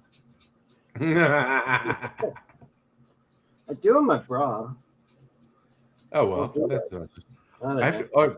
The one thing I didn't say is because I'm going out to a bunch of bars in the last week, and of course wearing various of my cocktail shirts. I was actually getting compliments from the bar staff, like, "Oh, I love that shirt." And I was going, "I'm not saying I'm shallow, but I do really like it when they go, oh, you're actually wearing an interesting shirt that's cocktail themed when you come out to a cocktail bar. Nice." It's Because like in Melbourne, people don't wear stuff like that. Yeah, it's just like, yeah, Justin, your mum's fine. That's what all the boys say. Are you semi-conscious, Angry? Yeah, because I had a really late night last night, Kirsty, and I had to get up at 7 o'clock for work. So I am, and also I'm not going super long tonight because I'm doing a blood donation in the morning. And if I come in looking tired and fucked up, they're going to say, maybe you should just go home. So I got to get a proper night's sleep. I have donated blood looking worse than just tired. But I also I've donated blood looking like I was drunk as. I have been drunk. asked not to go back to donate blood because of all the times I have dissociated and started convulsing while donating blood. So you freaked out the staff. Yeah. Yeah. I donated this many times. Good on you. Yeah. I think I'm up to 4 or 5. Only started in. I've only donated 9 times. Why you donate blood? Oh, because Mrs. Angry started doing it. Because you get all the free stuff. You get free, I didn't want her to be a better person than me, so I started donating blood as well. So spite? Too late. No. Shame. It's more shame than spite. More shame than okay. So Kirsty, why do you donate blood? Well, I donated blood because I wanted to, and I felt sorry for so many other people that were losing blood so many times. So, and I found out when I was donating blood, I had one of the richest bloods. O negative. O positive. What? O positive is the most common in Victoria. That's why it's so sought after. But O negative is a universal donor and is the most valuable because everyone can have it. But O positive is only. I don't know what it's like in Adelaide, but in Victoria, because that's what I've looked at the stats for, it is the most common blood type. So 48% of people have O positive blood. So if you have it, they want your blood. But O negative is a universal donor. So that is even more valuable. Anyway, so Kirsty, you've just proven that you're better than both of these dudes because pure altruism. Angry, what swag do you get this time when you go?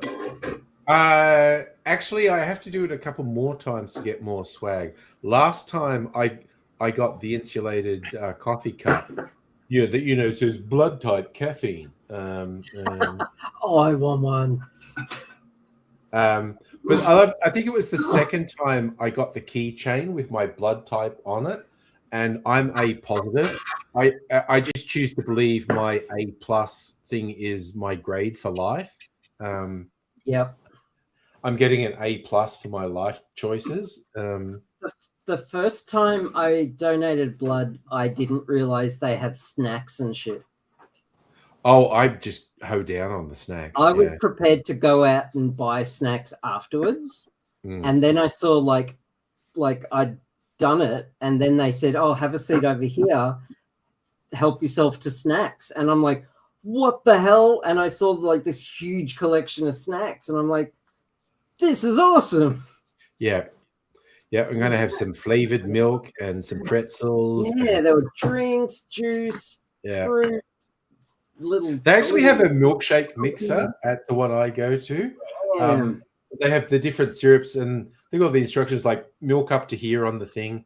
Put the syrup in, and it kind of makes me wish I could still do it, but damn, I'm needle phobic. Mrs. Angry's had to take a break because her iron count was too low. But I'm anemic. I still can't do it. Yeah. I'm surprised at how unneedlephobic I've gotten. I dated someone once who she had such a massive iron count that she had a medical reason to donate blood once a month. I've heard that if your iron count's really high, one of the things to deal with it is donate a bunch of blood. Yeah. Yep. So she had to do it once a month. Yeah. ACT opposition sending a text to a hooker saying it's just shit. Oh yeah, no, Justin, I did really appreciate you posting that image. The ACT opposition leader. Well, okay, so he sent a text saying like my job's shit, and you sent it to a sex worker saying, and he goes, no, it wasn't to a sex worker. Pretty goddamn funny. That's great. Again, I love that you're still going with how fucked up Canberra politics is. You've left there, but you can't resist going back. Like, man, Canberra politics. Yeah, he'll probably still be attached to all the feeds and stuff like that on Facebook. Amelia. Hello, Kitty. We got guest Kitty on the stream. Also, Kirsty's celebrating Champagne Week. Champagne Week? Why not? Well, might as well. Day, but I call it Champagne Week. It's too good to have just one day. And we're no longer Dry July anymore. I usually celebrate finishing a painting with a shot or two of whatever, but because I'm still recovering from sepsis, I have celebrated with hideous amounts of chocolate mousse. That's a good celebration. Yes. That's a celebration. So, and I've still got more in the fridge. Nice. So I'm happy. I'm happy with that. All right. So Fucking love today, chocolate mousse. What do you got there, Kirsty? Today I got in the mail a coin from America. Coin. Oh God, Yanks love their challenge coins. Yes, they do. Yeah, and a week ago today, I got laundry. A dishwasher. Cool. Sorry, I mean a washing machine. Yeah, new front loader.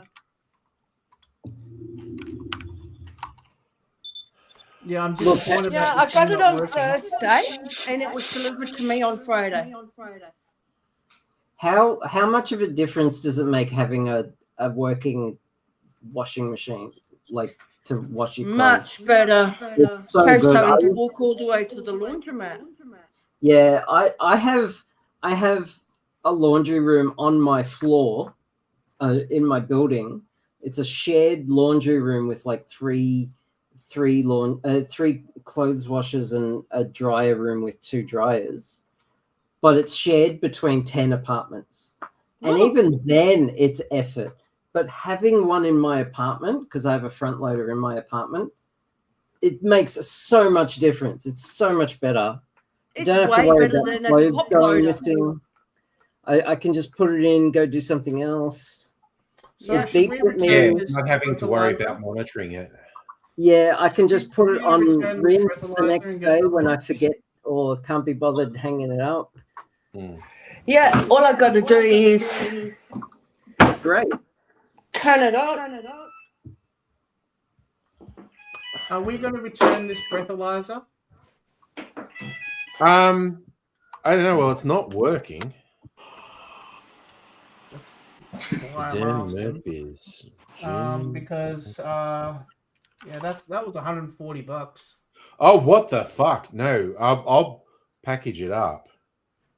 No,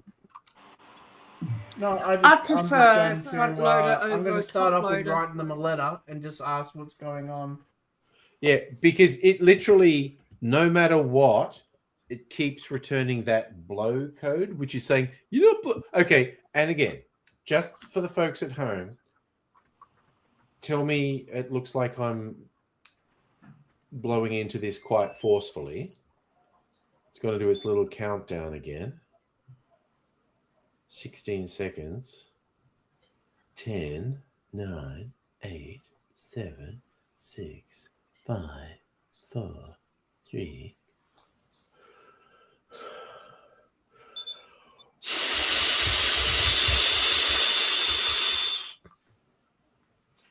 Yeah, it just keeps saying flow, which means it's saying you're not. I mean, that was actually FLO.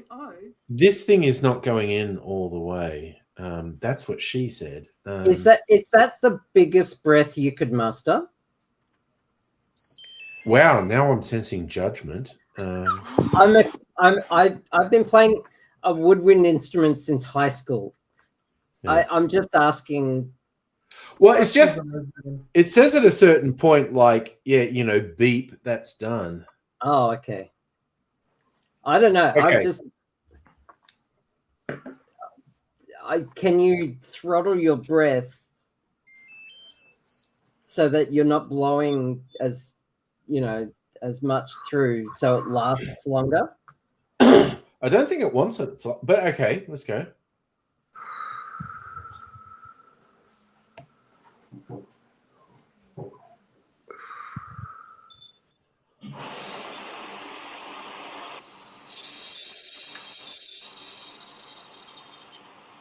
Oh my god. Okay, so Abigail's right again.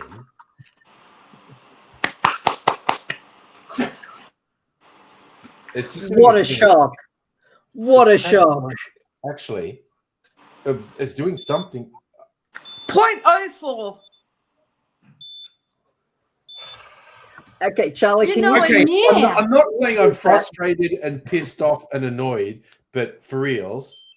I need to get one of those. Okay, I'm halfway through writing a letter. I'm going to cancel that letter now.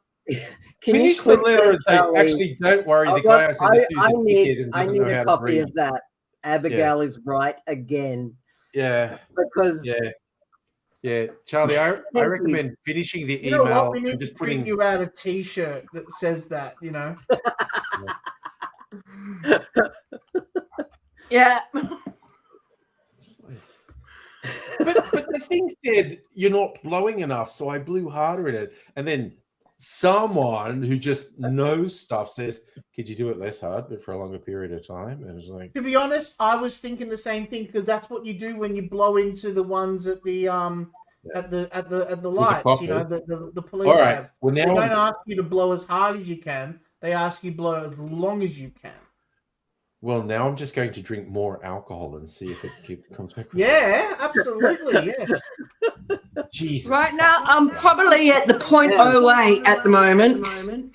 so Yeah. Good girl. You now keep that I've up. got this bigger head, I'm just gonna enjoy the glow of I need to get myself a breathalyzer myself Dude, too. that was so funny. Yeah. That was so good. Holy shit. I mean, honestly. Don't forget about your I'm cherries. just resigned. I'm just resigned to it. It's just, fine. Don't forget about your cherries, Angry. Yeah, actually, yeah, you should do that. Suffer has a good point. You should put up the banner that says Angry was wrong on the internet. But I think it's justified tonight. I think there should be a banner saying Abigail was right again. Okay, like I'm just gonna. I'm more okay with that because my assertion is I wasn't wrong. I was incompetent. Oh, I just- love fucking with you. yeah. It's so much fun. Anya and Abigail. Oh, did you like the intro to the video with the old Angry Aussie intro? That must have tripped you out, eh? When you press play and suddenly it plays your. I did, because I was playing it on the TV, and so there were other people, and they're like, "What are you doing with the TV?" And it's like Aussie, yeah. Yeah, someone did that animation for me as well. Yeah, no, it's great. It's really clean. Aussie. There we go. We've got to have that. I have a bunch of shit like that in this folder that I've kept called Angry Aussie Use It If You Need It kind of folder. And they're just things like that laughing face, you know, the one with your head going. Yes. Oh my God, that one was wild. That was amazing. I'm assuming, like, when you pull out those bits from old videos, you're using some sort of AI tool to search and say, find these words. It's not AI. It's just, okay, so what it does is it transcripts all your videos using a normal transcriptor thing. There's no AI. And then I just use, and then it's all in one giant notepad. And I just go Control F and I type what I'm looking for and it brings up pretty much anything. So, you know, and then I can go into your channel, find the video of the same name by searching for it in the search bar of your videos. Yeah. And then usually I just grab the video one at a time. I deleted a lot of them off my hard drive because remember my hard drive died the other week? Yes. Yeah. Well, I had 600 gigabytes of your videos on my 4K drive, right? Okay. So I was like, okay, that needs to go. From the secret camera in the spa room? Get it from YouTube if I need it. Yeah. I was just going to say, like, this is an example of the complicated times we live in, because the software you're using is some sort of machine learning AI. It's not generative AI, because, again, artificial intelligence gets used as a catch-up. Like traffic lights that adapt to traffic flow is AI. It's machine learning. What I like about it is it still listens to your F words and doesn't just give me dots when you swear. Yeah. Like the old one I had was just ... So when you're swearing your head off, which you do, I do, yes. It's just you know, you don't even know what's going on. But now it's been updated. I can turn off the swear filter, and you know, I could have a whole video of just you swearing your head off. It'd be great, you know. Which is it's a thing that funny, I do. Though. It's you know, I could do. I've got better than that. There's we need a super cut of Angry just saying fuck. I'm surprised you don't have one already. Well, I did my own. I've got one of toilet. I've got one of him saying toilet. The toilet one is very funny. The toilet supercut is very because funny. His first video was about toilet. I was sitting on the toilet, yeah. And so that inspired me. Like, why not just do a whole video? I bought the hard drives last year in October. They cost me $780 for two 16 terabyte hard drives. And I did a kind of, like, you know, Triple R, how they have a thing where you ask for, you know, money. You put your hand out and say, donate, you know, and you will get better service, you know. So I got donations from all the people on my Plex server, and they paid for like 2/3 of all the hard drives. So now the same hard drives cost $2,000. Yeah, so fuck you, AI can't industry. Even fathom about getting new hard drives anymore. We're done. Yeah. So I have an extra hard drive which I use for personal stuff, which was another 16 terabyte. I only used about 4 or 5 terabytes of that. So now, like, for instance, the new animation section is actually on my personal storage drive, and I've just kind of fed it in, you know. Okay. Pro tip, if you're going to get a second-hand drive, get a recertified drive, not just a refurbished drive. Because a recertified NAS drive actually comes with some form of warranty, whereas a refurbished one, it's just been refurbished. It hasn't been recertified. It wasn't the hard drives that fucked up though. It was the actual DAS. Oh, okay. There's a NAS, which is network, and then there's DAS, which is direct. Yeah. The DAS actually had a power surge in it. Yep. It's taken me 3 weeks almost to get all the movies back and stuff like that. And then I had to, re-tag them and make them all nice and Criterion and A24 again and stuff. Yeah. I have a problem. He's not going to be happy. I have a problem with 4K movies. When I go to watch them, they just loop the first 2 seconds and they never play. Aha. Talk to me tomorrow about that one. I don't think I can help you right now, but I would like to see what it looks like on your computer. Okay. Yeah. Or do it live, so I can see what it looks like on mine at the same time. Sure. Yeah, I still have the random thing where occasionally something just goes, no, I'm not going to play from Plex. The trick is have a backup. Have something else to watch. Oh yeah, no. I have all the other things. Find something else. Yeah, absolutely. 9,700 movies on the computer now, so I'm nearly at 10,000 now. The one that tripped me out was the Martin Scorsese documentary that wouldn't play on my TV no matter what app I use.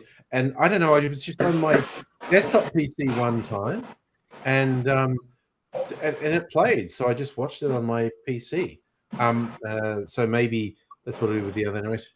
All those adult animations you added, I've seen 75% of them, but there's a few like, I've never seen that. Got to give that a go.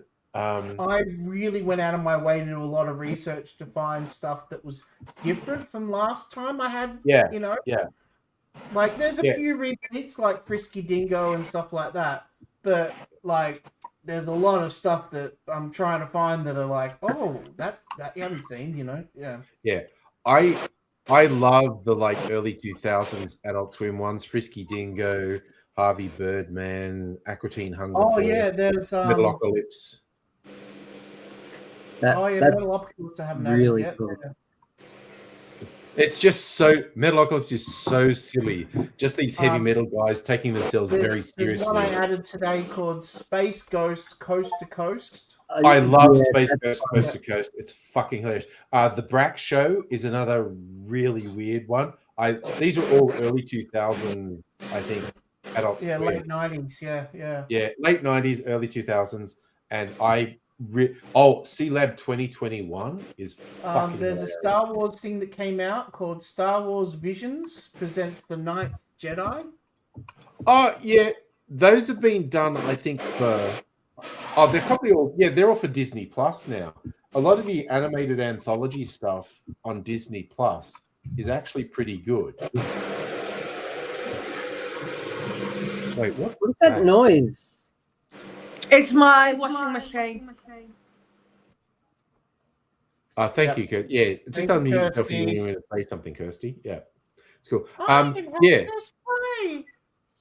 So there's Star Wars Visions, there's Tales of the Jedi, Tales of the Sith, a few different anthology things. Yeah, I try to favor the comedies because I know you like adult animation comedy more than it's just about animation, action, drama stuff. Yeah, I do. I'm not so much into the anime, and although I do like it, but I want silly stuff. I haven't touched anime. Yeah, I'm not even going to. The moment I see anime, I'm like, nope. Yeah, no, my young'uns were heavily into the anime. They're into. What's wrong with anime? I don't hate it, but I just don't watch it much. Yeah. It is a bit of a rabbit hole if you get into it. Yeah. No, my young'uns were into much of it. It's the thing. But also, what else you got? BoJack Horseman and I've got all the classic Big Mouth, BoJack Horseman stuff like that. That's what I started with, and now I'm at I found Mike Judge Presents Tales from the Tour Bus.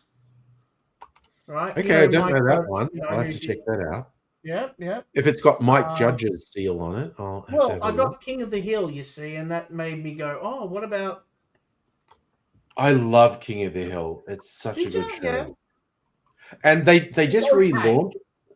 They just relaunched it, and they've actually said it like because the last King of the Hill was more than 10 years ago, and the relaunch is actually 10 years into the future of it. It's really good. Boondocks was quite funny. I found that quite amusing. How they played alternate versions of history and stuff like that, which was really cool. Yeah. What would happen if Martin Luther King wasn't shot, Yeah. Boondocks was a comic before it was an animated series, and both the comic and the animated series are good. There's this one called Tim. What's it called? Tim.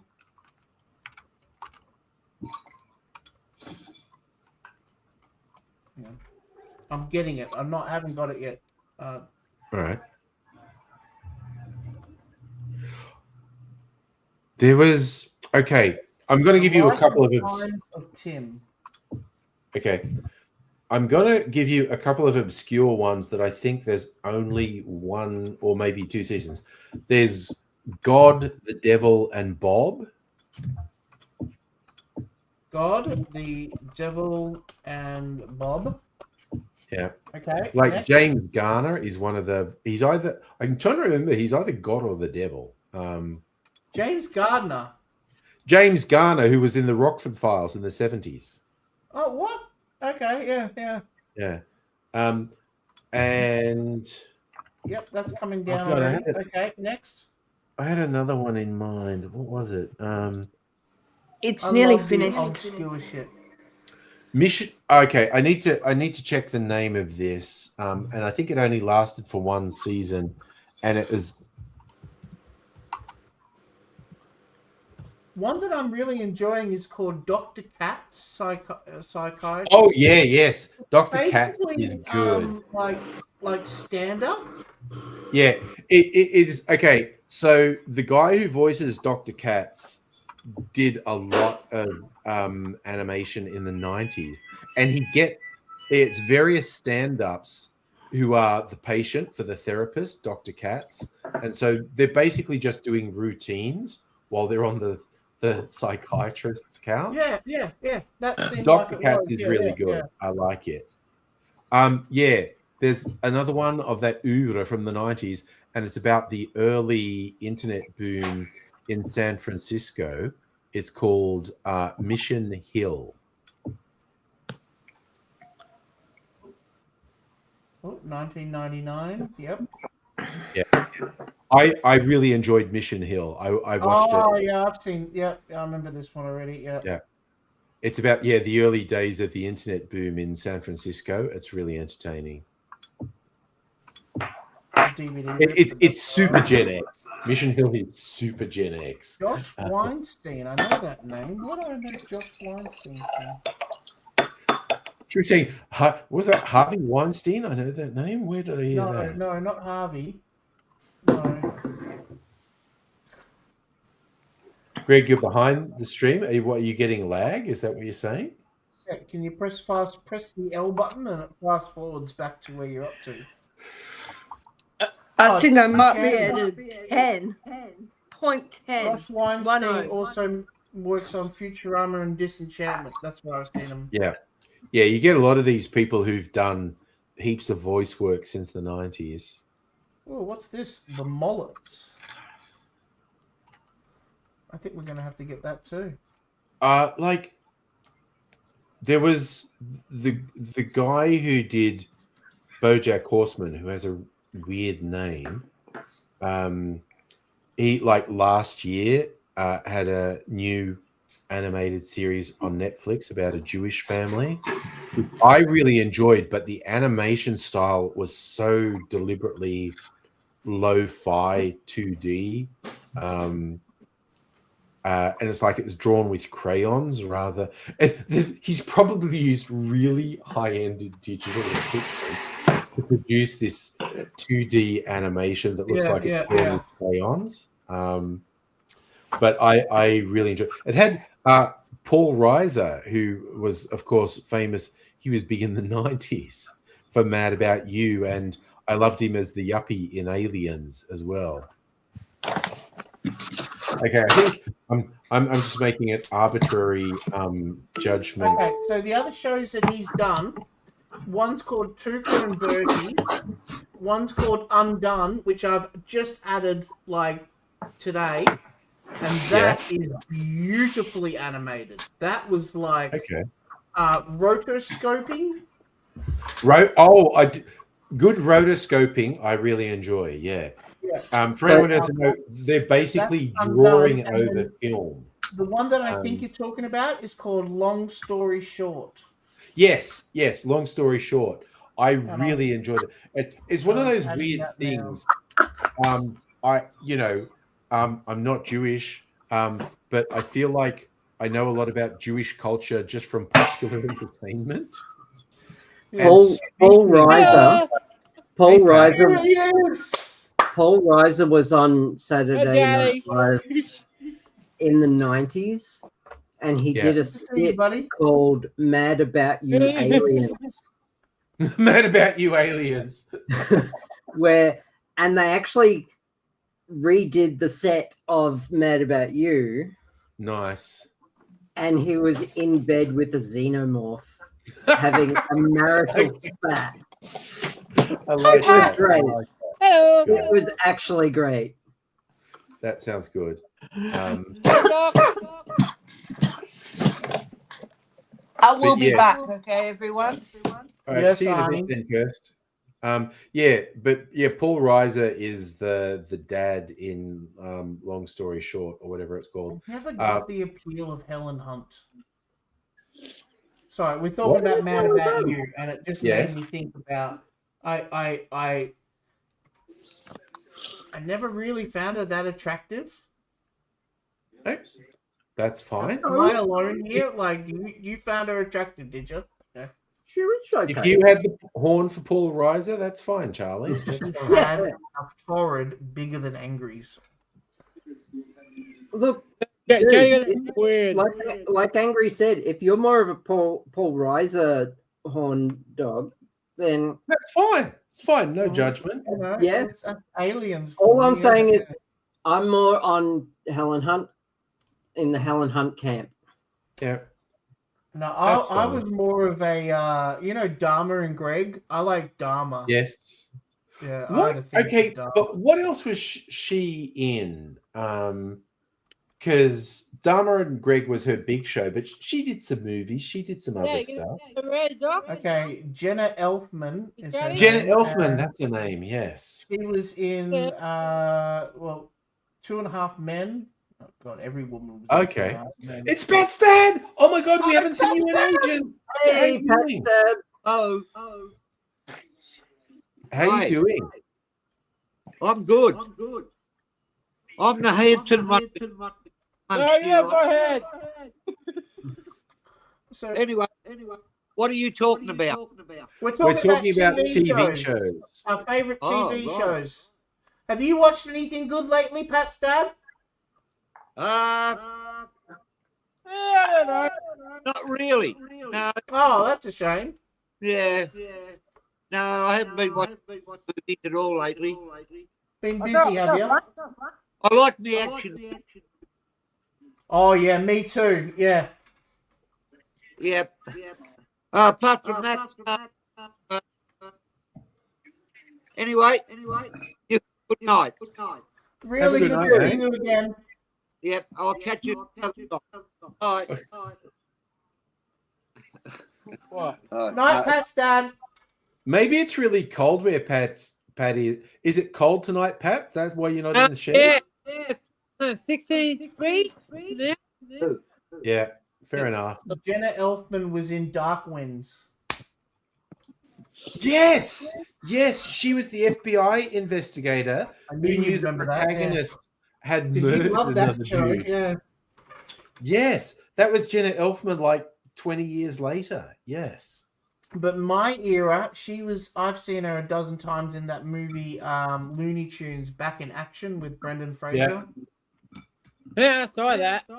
Yeah, that was a funny movie, yeah. But she's been keeping herself busy doing lots of stable TV work by the looks of it. Yeah. Yeah. And she seems to work a lot with Tim Allen. All right, With, so light a yeah, candle for her if she's working with I'm Tim guessing Allen. she's a Honestly. Trump supporter. But yeah, that I'd forgotten she was in a recent series of Dark Winds, and again, big A+ recommendation for anyone who's never seen it. It's a crime mystery show with a difference.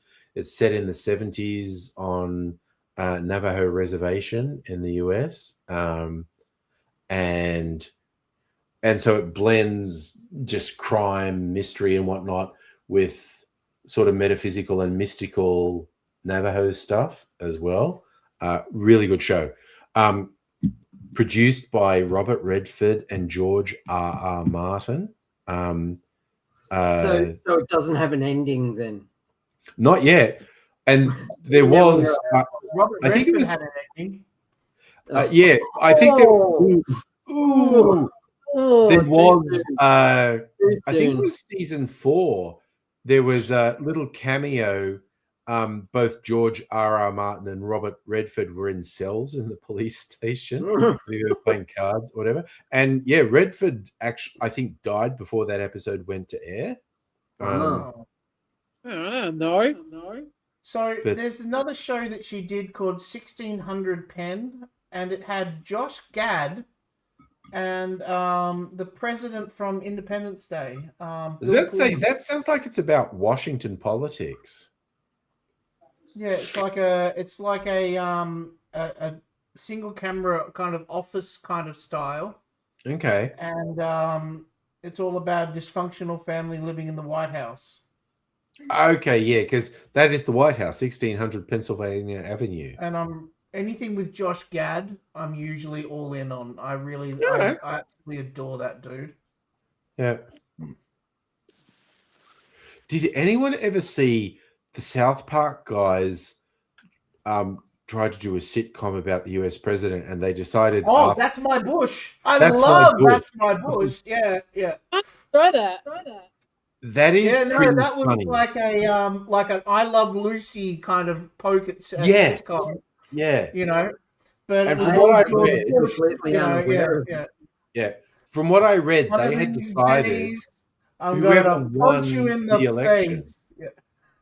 Whoever won the election, Gore v. Bush, they were going to do a I Love Lucy sitcom about them in the White House. And so they're like, we're not trying to score political points. We are going to make it about whoever wins the election. And of course it was Bush. And it only lasted one season, but it was pretty funny. So what would it have been called if Gore? If it was Gore. I Love Gore? Exactly. There's a lot of potential for puns about Gore if Gore was in there. Yeah, got everybody saying this is that's amazing. My Bush. Chocolate mousse. Oh, that's your chocolate mousse you're obsessed with at the moment. Nice. As big as my head. Yeah. Hey, Mark. Story short. Hello there. Get you back. I'm back. Hello. How are you? You're laughing at the echoes, Erica. No, Heine. Bored and gored. Bored and gored. That's a good one, actually. Out of his gore. Out of his gourd. Mm-hmm. Or like warning, explicit gore or something like that. I'm borderline drunk. That's okay. Okay. Now I know how Get to use me my really drunk. I have to have something else. The dance today. What did you do today, Pat? I got a dance. You went to a dance? Yeah. You my friends. Such a pants man. Who's that door? But I'm gonna have to sit down for this one. You had your pants in a dance, Pat? Is that what was happening? We had a pants party and everyone was invited. Oh, yeah. That all worked. That's the old saying, there's a party in my pants and everyone's invited. Yes, God. All right, I'm going to try this again, following Dr. Abigail's instructions. You might be borderline.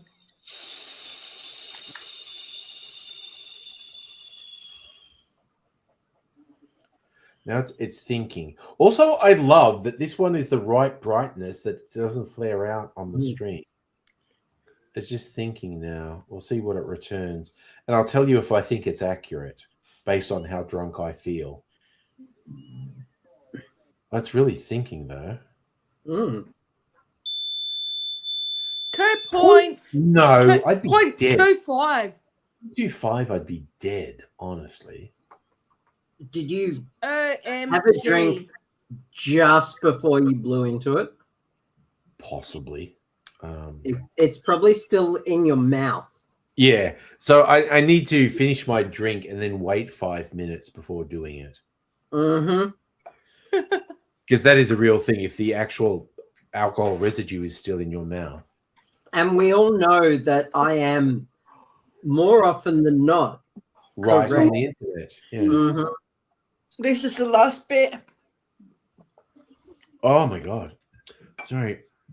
I always enjoy these clarified cocktails I made, but sometimes it's just like this one, all the chocolate and amaretto almond flavors came through. But just it. tastes like dessert.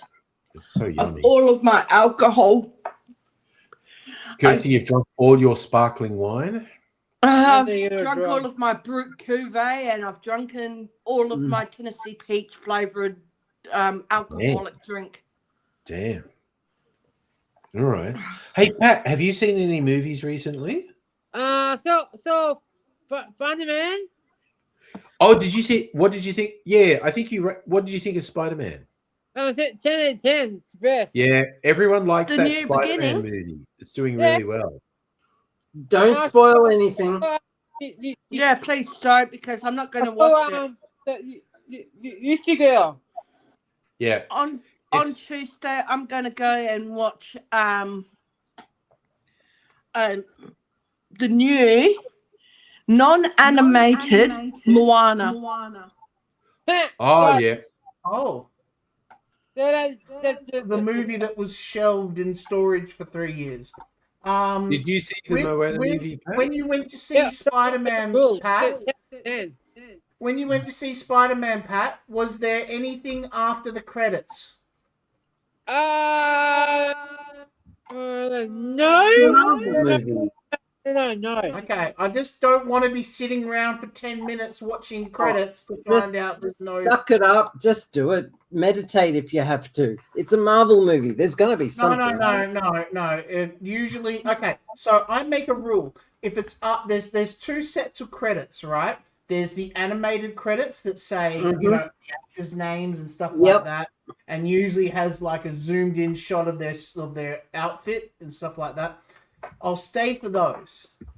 But once it gets into the bit where it's crawling and it's showing the boring credits, different technical directors that worked on the animation and stuff. Best boy grip. I'll wait for the Blu-ray version and watch Okay, so I just looked it up, and apparently there is a post-credits scene in Spider-Man: Brand New Day. It's a Marvel movie. They always have one. I think still think one movie that didn't. It was Endgame, Infinity War Endgame. because that was the end. Yeah. I'm fucked. And hot take, that was the last movie they should have made. Potentially, yes. But the Spider-Man movies on their own doing quite... Tom Holland's a great Spider-Man. And, He is, yeah. And Zendaya and the Asian guy are good sidekicks. The Asian guy. I don't know his name. He's not famous enough for me to know his name. The Shang Tsui guy.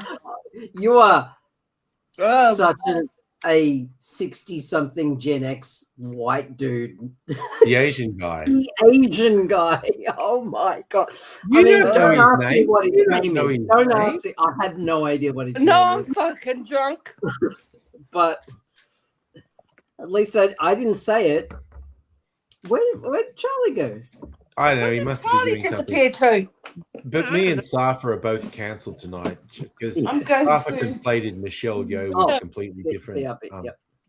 Asian woman. So me and Dark are both cancelled tonight. Oh my god. Oh, okay. Look, I'm Charlie's really, just really having a break fucked to eat now. dinner. okay. Do you need to go lie down, Kirsty? I am lying down now. Yeah, actually, no, you're right. You are lying down. Just as I said that, you are clearly lying down. Yes. I am fucked already. I'm so fucked. Okay. I'm worried I'm a bad influence, Kirsty. That's all I'm not that bad. You're not that bad? Okay. No. I'm gonna have another. I know, Red. You're the original drunk. Yeah, I'm not I drunk. am so fucked, mate. I'm gonna have another of my dainty drinks. God, and Charlie does such funny edits on the Laserdisc videos. He did one of me holding one of these little slender things here. I feel like a lady. I'm a very delicate lady if I'm drinking from one of these little cans. I'm wondering if someone just stumbles across that on YouTube, just going like, "What the fuck is this?" This weird guy going, "I'm a lady. I'm a very delicate lady because I've got a really delicate can here." But I do like this one, so I'm going to drink it.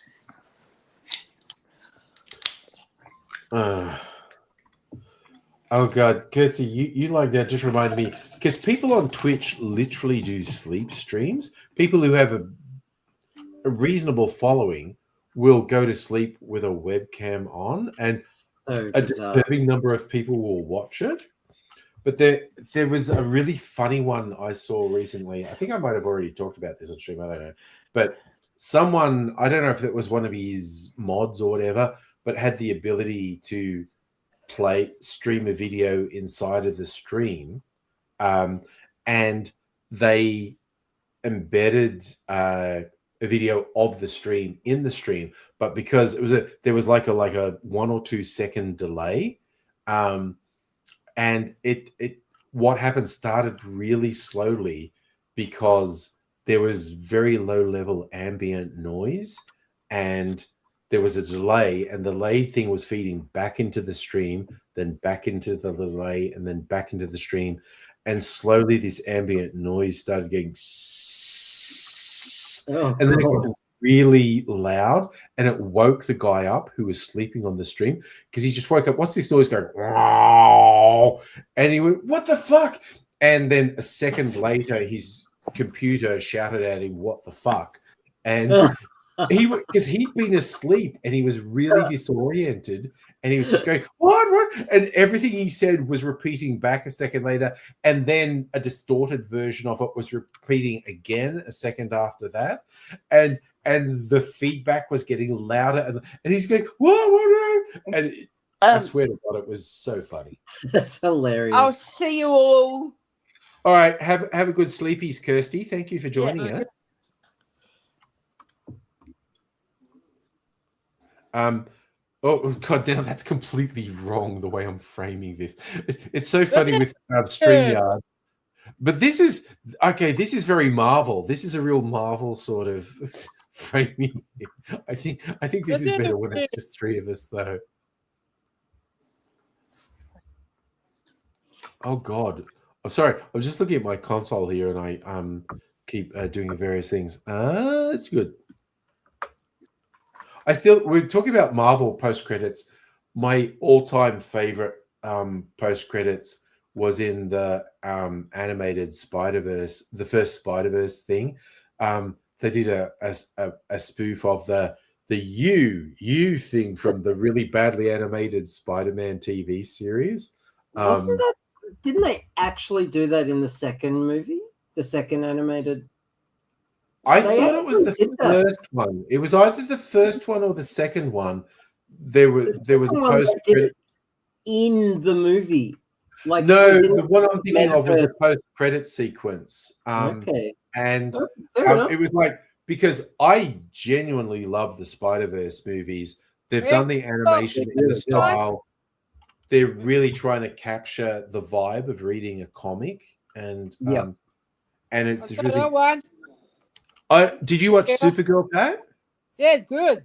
Supergirl liked it? was good. I liked it. Yeah, I have no problems with it. It's like it's not going on my favorite films list, but it's like, yeah. And the Aussie who plays Supergirl, she's really good. Supergirl as a character is my favorite superhero. This current iteration, like the Superman movie from last year, I really like. I think it's really good.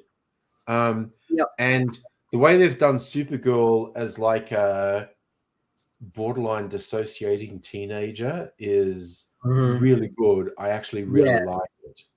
Yeah, because she was a teenager when her world died. Like Clark, Superman, Kal-El does not remember Krypton at all. Yeah, the baby.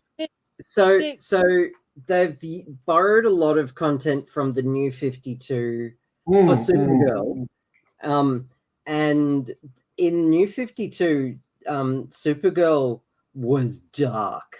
Like she crash lands on Earth knowing nothing about what had happened. She'd left Krypton and it was not even destroyed yet.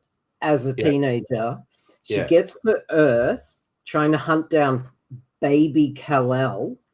Oh yeah. And he's grown up. Yeah, he's an adult. Yeah. She speaks fluent Kryptonian, not a lick of any Earth language. Yeah. And Kal-El learnt from a book.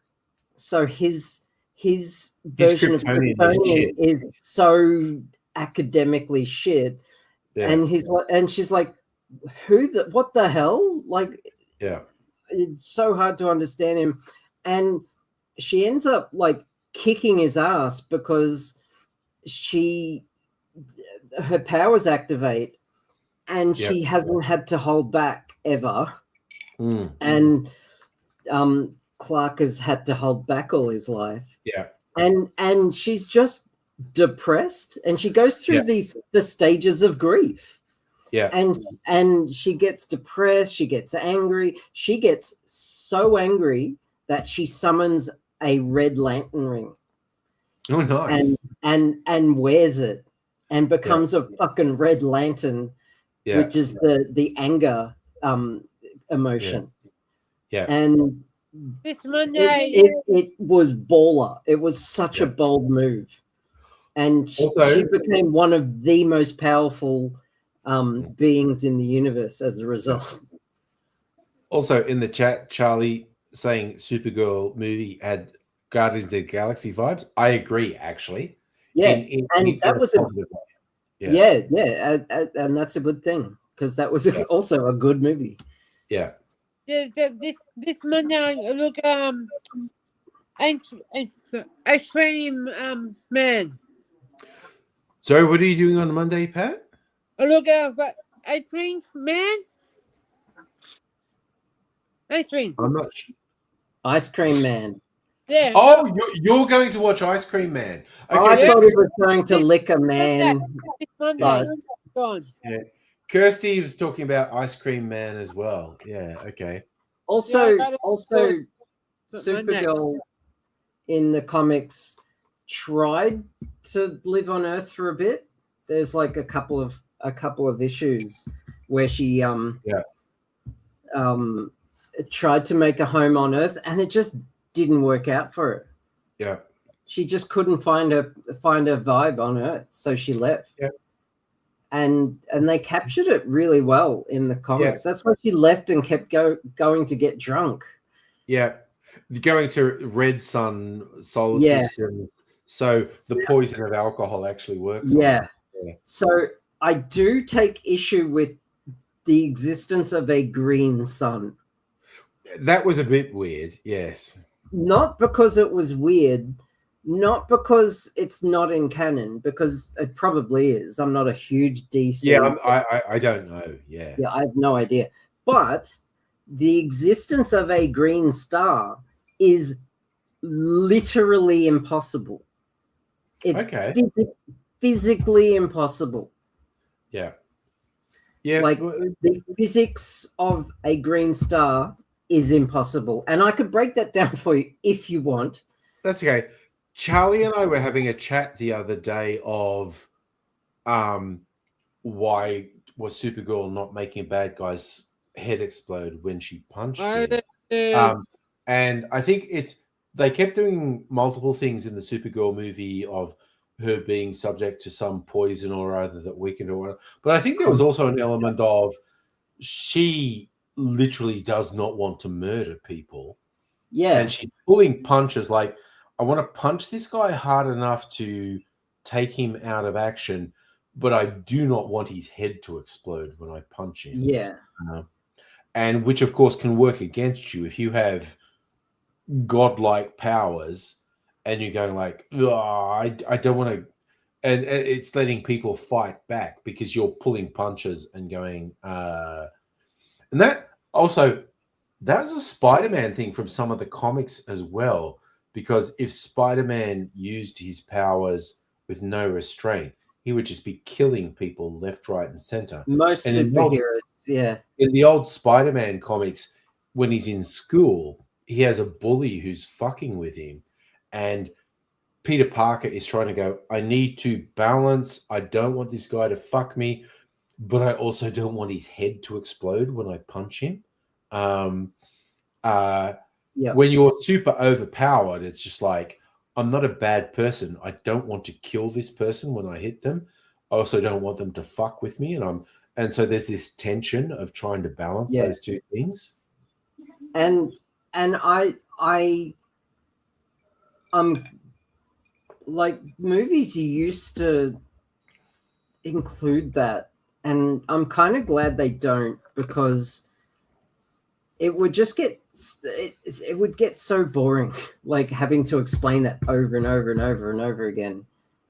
I do like things. For instance, okay, there are a couple of YouTube channels I like that are fun. There are pitch meetings. Ryan, what's his name, who does these pitch meeting videos on YouTube. I find them quite entertaining. He plays both a writer and a producer. It's like the writer comes in and goes, "Sir, I've got a movie for you," and the joke is you're pointing out the logical flaws in the movie.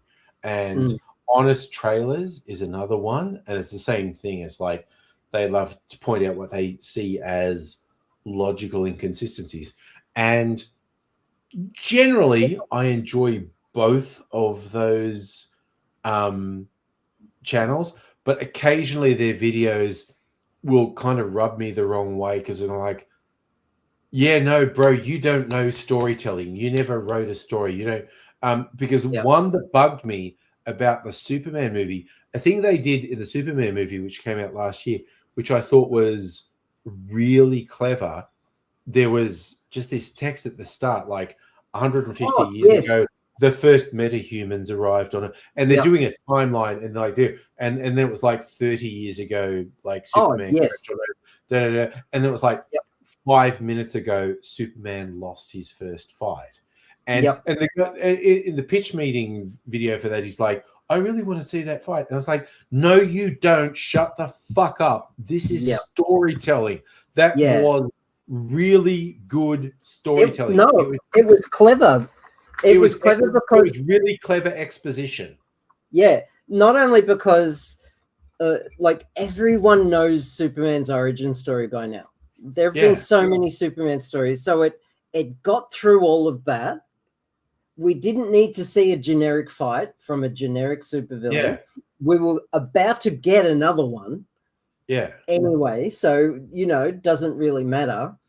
And it was just really a really good way to introduce the movie. It was fucking great. I loved it. Yeah, it was literally doing all that story about the metahumans and this and this and this, and then doing anything 5 minutes ago.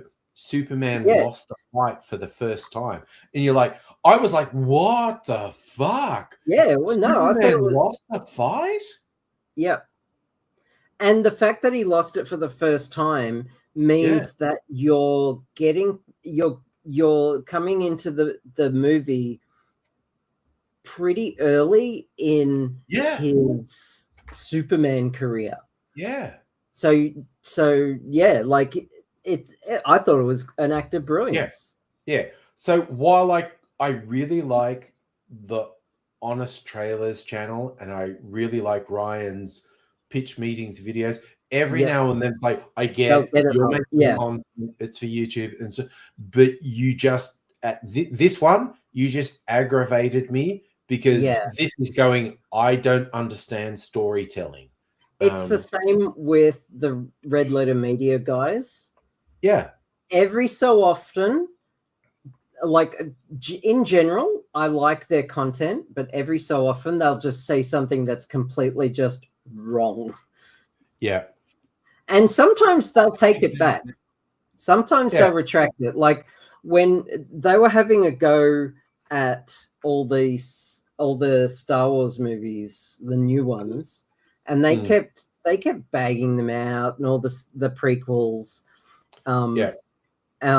Which I took offense to. Like I wanted to. I know you take it real personal whenever anyone flags the prequels. Yeah, yeah. But then when Star Trek started doing the same shit, they're all big Trekkies.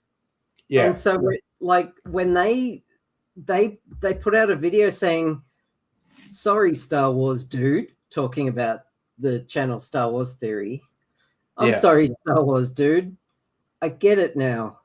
This is what that feels like. Yeah. When someone else, namely them, bags out your passion, that's what that feels like.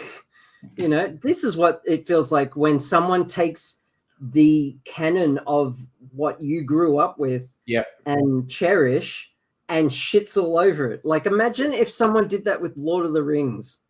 Yeah. Oh, yeah. Yeah. Power, I'm looking at you. Yeah. You know, it's the same thing. So, you know, at least they made a retraction and they haven't done another Star Wars bagging out thing since.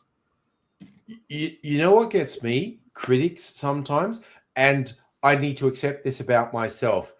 When a critic does a dismissive one-line shit talk to something you don't like, I know I have the tendency to go, yeah, fucking nailed them. But when a critic does a one-line flippant shit take to something you like, you're like, fuck you. There's no substance to what you just said. It's just bullshit.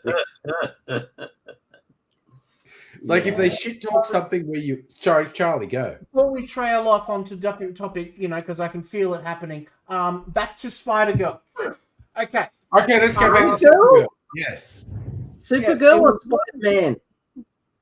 Oh, so I do it all the time. Okay, Supergirl. Spider-Girl. Let's go. Actually, now I just want to have a whole conversation about Spider-Gwen. Yeah, better than Madam Web. I still haven't watched that because everyone says it's so shit. It was okay. It was like Supergirl, you know? Like, it just got really part of it because it was a woman. So I think I did actually watch Morbius. But anyway. Okay. In Superman, he had other people helping him that actually made a difference. There was a guy, Mr. Terrific or Mr. Fantastic or something like that. No, it was Mr. Terrific. The guy had a really weird name. Yeah, it was great. The Guy Gardner Green Lantern as well. Yeah. Yep. Mr. Terrific. Also, side note, the Lantern series, I'm really interested in. So, he actually made a massive difference and helped them bring Superman, back from the alternate prison universe. Right? Side dimension, And what's the name of Jason Momoa's character? Lobo. Lobo. That's it. Yeah. Most useless piece of shit character that ever. Yeah, he was in the comics too. Yeah. Personality, great. As far as practical worth in the film, he could have been erased and you wouldn't have noticed any difference. He was moment. In the comics, Lobo was like a cross between a villain and a an anti-hero. Like he was just there and he was always in the way. Yeah. So So I hear what you're saying. Plot-wise, he was in the way, but it was like people who complain about. Like he added anything to the He didn't. overall No, you're right. film, you know, like yeah. It's like when you shove John Cena in a movie for the sake of it, you just end up with, you know. I will defend his role in the Bumblebee movie, though. He did a really good job in that movie. That's an example of what I was going to say, actually. But yeah, of a bad movie or a good one? No, good movie, but just didn't really need him. Yeah. No, I thought he did really well in that. Because he wasn't John Cena in it. He was just. Bumblebee was the first movie that I went, oh, John Cena can be funny. Yeah. I didn't know he could be funny before that. So I was actually quite interested after that. Because before that, I've always seen him as a wrestler. Yeah, he was just John Cena. Yeah. Being John Cena. John Cena, cauliflower ears, John Cena. Yeah. Yeah. But then, that was the first movie he broke out of the John Cena role. But yeah, I really liked Supergirl in the sense that it had this kind of practical, real-world, lived-in kind of vibe about it. Yeah. I would have liked a couple of things I would have liked is the Jason Momoa character more utilized, more in it, you know, like working with her, going around places to place with her. He's chaotic neutral. That woman with the fucking sword, just get rid of her altogether. Just make a version of the movie where she doesn't exist. She is okay. You remember the little girl? Even you've got to admit, right? There's a movie, what's it called? The Clone Wars, right? The Clone Wars movie where he talks about getting stand up his clacker, right? Yeah. You could admit if you took him out of that film, the film would be perfect. Are you talking about Anakin Skywalker taking him out of the Clone Wars? A lot of the romantic shit that he did, I would limit down to maybe a minute. And just focus on Obi-Wan Kenobi, you know, like riding fucking giant animals and stuff like that. That was way more fun. No. And here's why. Okay. I don't want to hear George Lucas. No. George Lucas's awful directing aside, yeah, we can all agree that he's a brilliant storyteller, but an awful movie director. He needs someone to keep him under control, basically. He got Hayden Christensen. He got him to play Anakin that way on purpose. Yeah. To show how inexperienced he is in girls and love and all that. Yeah. And it just didn't come across. No, it came across like every other Star Wars fan that doesn't know how to talk to women, you know, like it was a mirror up into every single fanboy that watches that show who don't know how to fucking talk to women. It's part of Anakin's downfall. You can't take it out. Yeah. He doesn't handle the relationship. Yeah, you're right. Anakin doesn't handle the relationship. Yeah, but it was done on purpose. It was just executed badly. There's a skip button that skips the scenes that Anakin's in, and I just watched Obi-Wan Kenobi through the whole film, and it's amazing. I'm sure it is when you have it without fucking Anakin in it. You know? But then Anakin turns, and you're like, didn't see that coming. Except it was happening for the whole prequel. When it joins up and becomes, you know, Darth Vader, like. Anakin becomes Darth Vader. They're done. You know, like I have to admit, all the scenes with Anakin and Padme, I was watching them and I was going, "Has George Lucas ever talked to a girl?" He had a wife the whole time. I know, he was married. And again, she edited Star Wars, and so there's a fantastic video on YouTube. The title's something like "How George Lucas's Wife Saved Star Wars in the Edit," and someone just does a logical thing. They've researched the editing that was done. It's going like, Yep, everything you said made perfect sense. They did this. It started from George basically shot too much and had too much story, and it was dragging. And the dialogue was just so bad. And the edit just made it go bang, bang, bang, bang, bang. Yeah. Which is brilliant storyteller, awful director. Yeah. And the best the most critically acclaimed Star Wars movie, Empire, not directed by George Lucas. Lawrence Kasdan, yeah. Yeah. But also the Genndy Tartakovsky 5-minute animations, the Clone Wars, which is a storytelling between the second, third, the Anakin arc in that, it's like, bang, that hits it. That absolutely goes, this is where Anakin loses his way. And it gives really solid reasons, because he keeps seeing things that it's just like, I think the Jedi are fucking with me. And but also I love the style. But they were they were really stylistic. I really liked them. And it's just what the Clone Wars was missing. Yeah, it's such a good bridge between movie 2 and 3. It's everything that motivates Anakin. I will defend the prequels. I know you love it, and that's fine.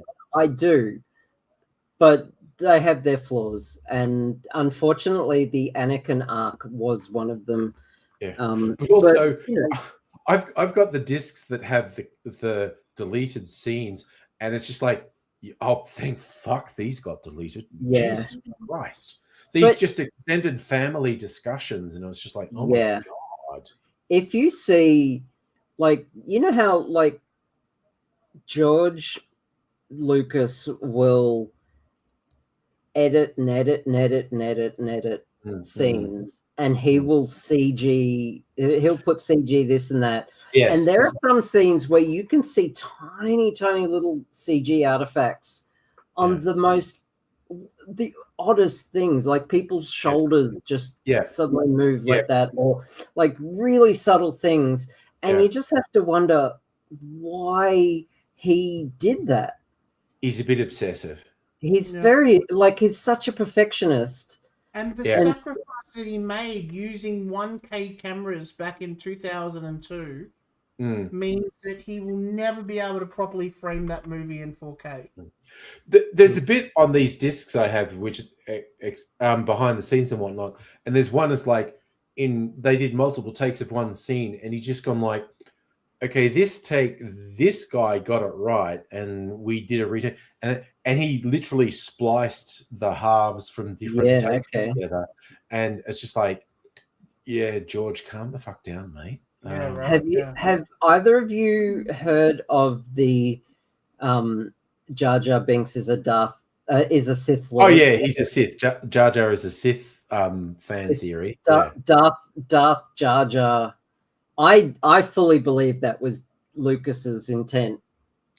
That he wasn't incompetent; he was deliberately subverting the whole process. There's a number of YouTube videos you can watch on the subject. I've seen some of them. Yes, it makes so much sense. Yeah, it's up there with Wonka Piercer and and Titanic is a lesbian period piece. Yeah. Besides Empire Strikes Back, why do you know Irvin Kershner so well? What made him stand out as a director to you? Because you know the name like that. The moment I had no idea what his name was. Oh, I assume you were talking to Angry. No, I said Lawrence Kasdan, but Lawrence Kasdan was the screenwriter, wasn't he? Oh, okay. Was it? Okay. I think I fucked up. I said the screenwriter instead of the director. Yeah. I actually had to Google who the director was, and it's the Best Boy Grip then. Well, that saves that answer then. Thank you. Yeah. That sounds like a gay porno. Best gay. I know, but every movie there's a Best Boy Grip. There's a definition of what grip and Best Boy Grip means. Best Boy Grip is the electrician's first assistant. or something like also, that. the person that puts the sticky tape down, so the actors. So so no one trips over the cables. The electrician, on a wide angle the gaffer lens. tape. Yeah, I think it was in History of the World. If you watch Mel Brooks kept putting jokes in the credits, and after Best Boy, there was Worst Boy, Adolf Hitler. I could imagine him doing something like that. Yeah. I remember hot recipes for cooking meals in between the credits and stuff like that. Excellent question, Safa. Was Sidious Jar Jar's apprentice, or was Jar Jar Sidious's apprentice? It's hard to tell, because we didn't get to explore it. I mean, I reckon they could still do either a movie or a series of the Knights of the Old Republic. They kind of got there with I've just always loved the cutscene from the game where the Sith attack the Jedi Temple.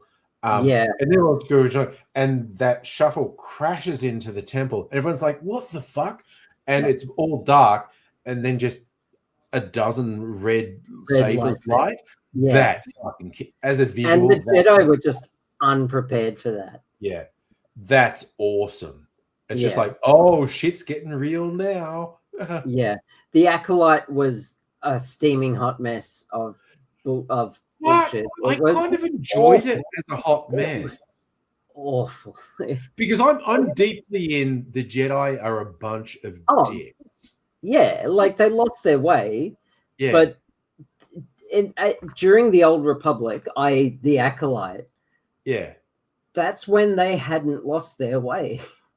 But it was the beginnings of it. There were people who were lying to cover themselves there. But there was so much inconsistency in the storytelling and the narrative and the timelines. It wasn't fantastic. I don't love it, and I'm not going to defend it. And okay. But it was just kind of like there were elements in here. Also, the guy, the bad guy, who was Jason, the sexy, stupid guy from The Good Place. No, let's have him be sexy but not stupid. He's yeah. We're all just leaning into. He's pretty sexy, isn't he? So the lightsaber fight in The Acolyte was the second most awfully choreographed. I know you have opinions about, and I'm going from because you put about from fencing points of view, it's shit one, and I'm always just like, I don't know anything about fencing. It looked cool. This is pretty lights. Yeah, right.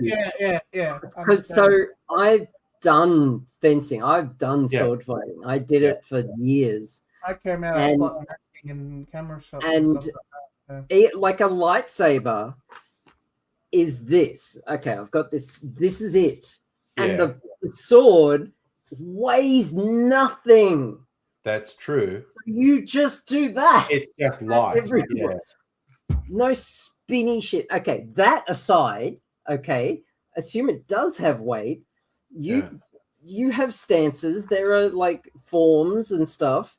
Yeah. But watching The Acolyte just made me think they have not touched a lightsaber in their lives. Yeah, the worst one was in the sequels.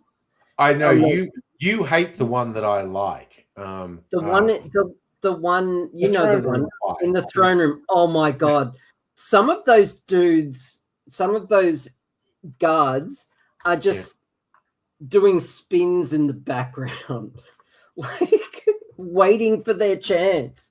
They're doing movies, like the kung fu movies when there's a whole group of people around, just doing this, ready to go. Yeah. It's Steven Seagal stuff. It's choreography. It's not fighting. Yeah. It was so bad. Yeah. I know it infuriates you that I like that. At one point, one of their staves just disappeared from their hand. It was so bad. So you know what you're making me think of? Sorry, in the most recent Laserdisc video that Charlie uploaded, there's a famous scene in the Hitchcock film North by Northwest where it's a crowded cafe scene and a gun's going to fire. And then the bit that made it thing, there's a kid in the background who, before anything happens, put his fingers in his ear because they've obviously done multiple takes and the bang disturbs him. It's very... I didn't know that till Charlie pointed it out, but it's very funny when someone's waving a gun around and this kid in the background goes... Way before the gun even comes out. Yeah. They've clearly done a few takes, and he knows there's going to be a really loud bang. It's very. That reminds me of the time. I remember I was really young, and my parents were between cars, and we were driving around in this tiny little. It wasn't a Volkswagen. It was it wasn't a Morris Minor or anything like that, but it was small. And it was like early 80s. So it wasn't like a modern car with upholstery or anything like that. We weren't sitting on bricks. We were sitting on car seats, but it wasn't like modern interiors. It was all...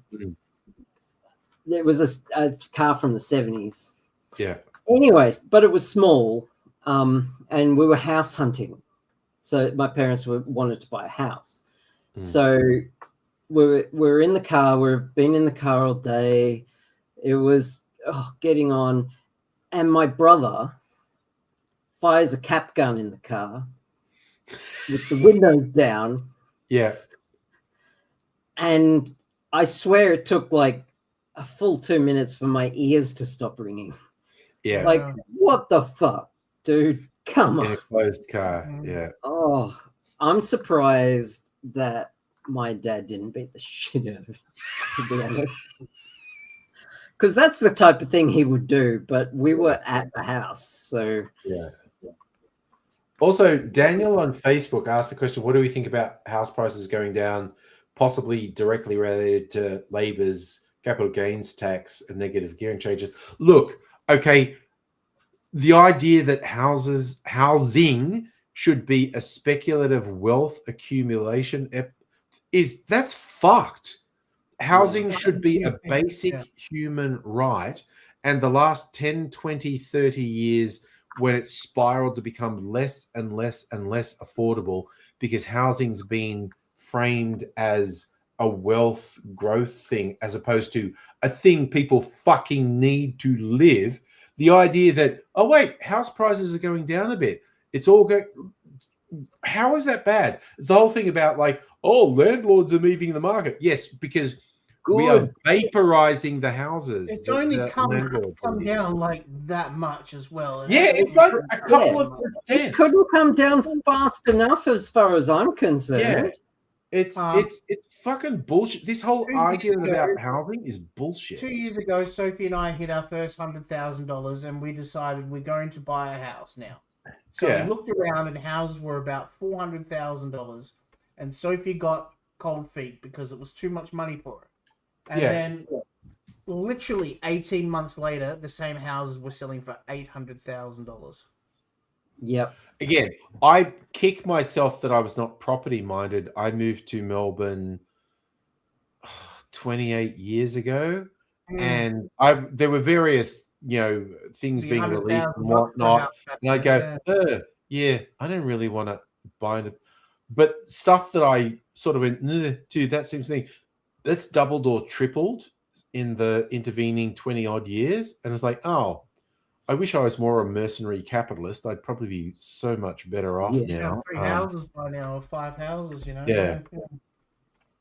But so Daniel, I think the concept of house prices slowing down or going backwards is a net positive. Yeah. Housing should be either free or a public service.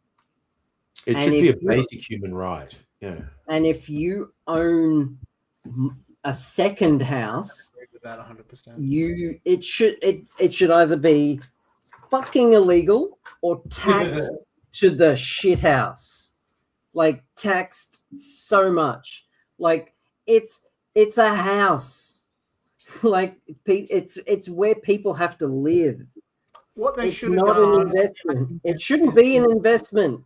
They should have raised the tax for people that owned more than one house. Yeah, and by a mile. And it should be illegal to have a vacant house. But what they did is they put negative gearing on, which made the second house even cheaper because you could put it against your first house, and it made a second house technically free. Yeah, because the first house was paying for it. So that's girl math, but yeah, it still counts. You know what I mean? Yeah. But yeah, no, I don't go as far as what Suffer's saying. You know, they did that in Soviet Russia. They would give out everyone gets their own flat basically, and you hand your flat down to your own family members as through the generations and stuff like that. Oh, okay. I'm just mixing a drink, and then I'm coming back to take you communists on. Not communist. I'm more of a socialist than a communist. In fact, I'm a democratic socialist. If you want to get technical, just like the South Biker. Okay, so, but jokes aside, because we're all on the same page, obviously. But I want to throw in people. Okay. In variants of the same page. In a perfect non-predatory world where a landlord offers value, it's like there is a person who has wealth and they go, you know what I can do? There are all these people who cannot afford to buy a home, but I can buy X amount of properties and rent them out in a way that's affordable to these people, and long-term I will accrue capital benefit from this. And therefore, I use my wealth to help people and help myself at the same time. That's the non-predatory, non-fucked version. That's not real. That doesn't exist. It is shifted to be a horrible, predatory, exploitative thing. If we literally had this thing where landlords were just people who goes, you know what, I have excess wealth, I can build housing, I can buy housing, and then rent it at an affordable level to these people where long-term I make profit and these people have homes. That's the non-satanic version of landlords. That's not the reality that we live in. We just live in this gross, evil, predatory environment. And it's wrong. It shouldn't be that way. Not least because study after study after study after study shows how do you alleviate homelessness? How do you alleviate economic stress on working people? And it's by giving them housing. It's that simple. There is a net benefit to the economy, and there is definitely a social, emotional, mental benefit to a huge chunk of the population if you just give them housing. But this weird, sick capitalist shit says, no, don't do that. And it's just like, it's fucked. So if you talk about, if you want to know about the housing market, this is not a thing that happened in Australia. Watch The Big Short. The Big Short is amazing. It explains it really well. Short movie. Yeah. It was just like these evil predatory fucks. Did you like the picture I used for The Big Short? The front cover is Margot Robbie in the bathtub. Again, Margot Robbie in a hot tub explaining complex economic stuff. It works. It just works. I didn't hear her talk. No, exactly. I don't know what you were that's the whole thing. Yeah. It's funny and it works. And it's that weird self-aware stuff of her in the hot tub going like, okay, we're just doing this so you pay attention while I explain this bit. That was, in terms of that was such a funny plot device. It was very good. But if someone hasn't seen it, Margot Robbie in a hot tub explains complex economic concepts, and you pay attention because it's Margot Robbie in a hot tub. I haven't seen Adam McKay do anything for a few years now. I don't know what's doing there? He did Big Short and Step Brothers and Anchorman and Don't Look Up. Which is a really interesting cross section of projects, honestly. Yep, he did The Other Guys. He did the movie Vice, which was about the vice president when Bush was in charge, Cheney. Yeah, no, Vice, the Dick Cheney story. Yeah. So he works with Will Ferrell a lot. Vice, vibe-wise, had a lot in common with The Big Short, I think. Just the way they told the story. There was a hilarious bit in that movie where Dick Cheney and his wife have a horse stud farm and live happily ever after. And that's before and they live happily ever after. It's like, what? It was like, no, that didn't happen. He went in and became vice president. But it's like there was this tipping point where maybe Dick Cheney never got into politics and all this evil shit never happened. It was very funny. And it's like you got to laugh or cry at stuff like that. It's funny how all these directors of of comedies went on and did political movies. Yeah. Another one's Jay Roach, who we know as the director of Meet the Fockers and Meet the Parents and Austin Power movies and stuff like that, right? But he also made the campaign. Trumbo.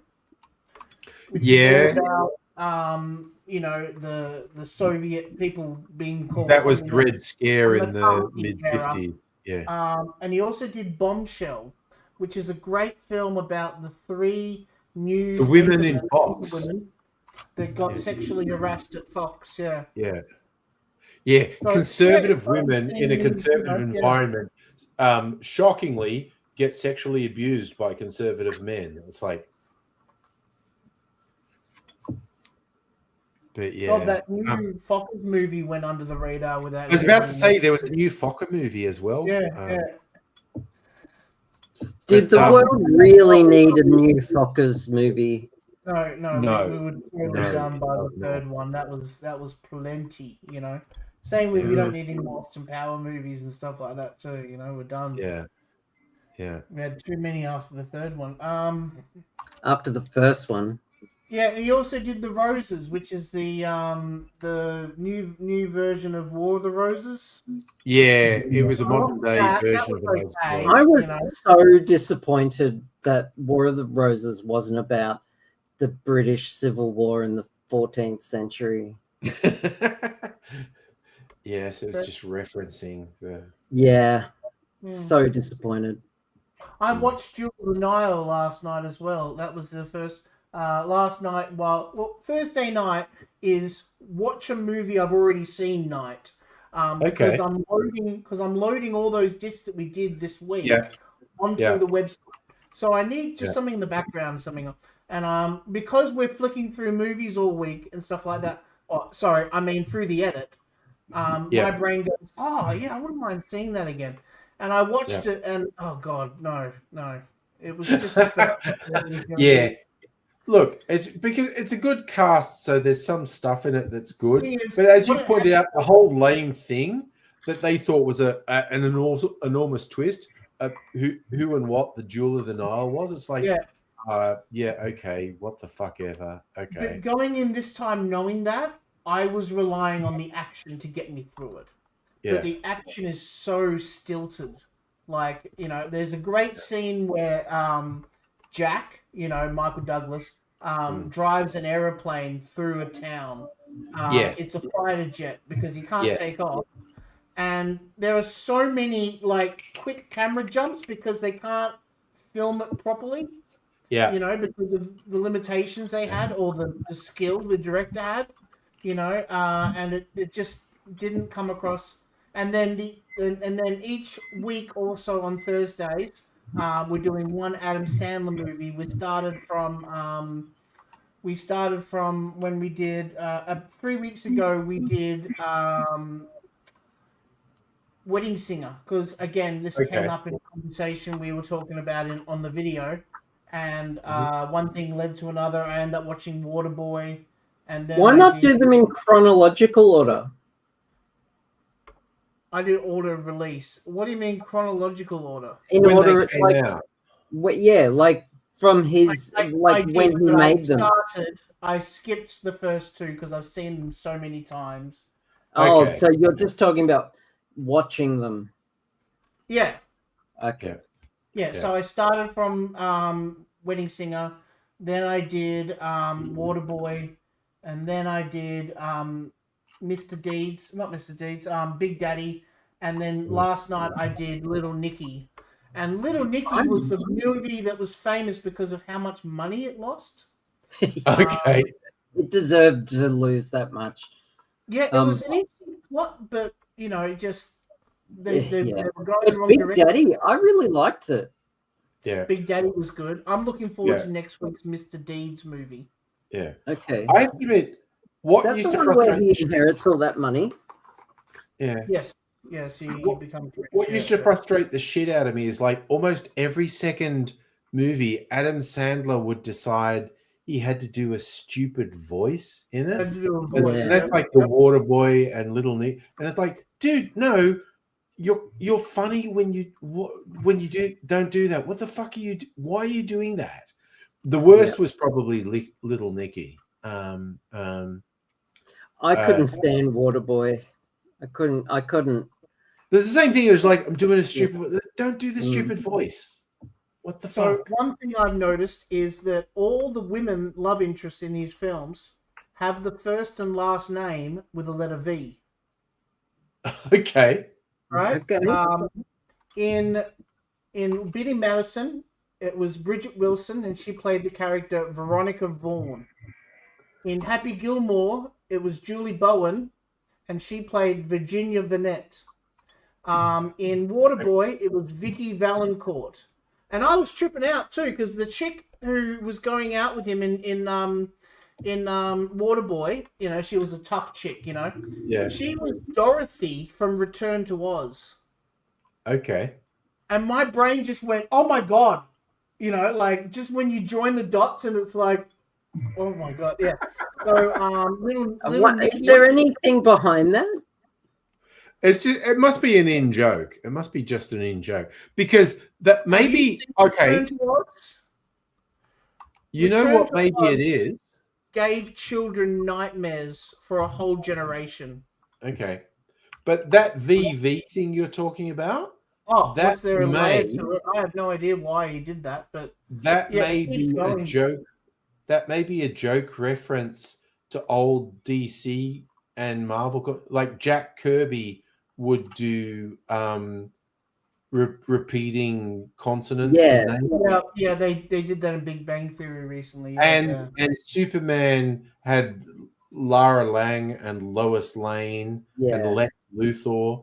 What's the word for it? There's a word for it. Alliteration. Alliterations. That's it. Yep. Yeah. It was a thing, and yes, and Big Bang Theory highlighted the degree to which Marvel took it to an absurd level. Yeah, to a bad guy called Finn Barnes and stuff like that. Yeah.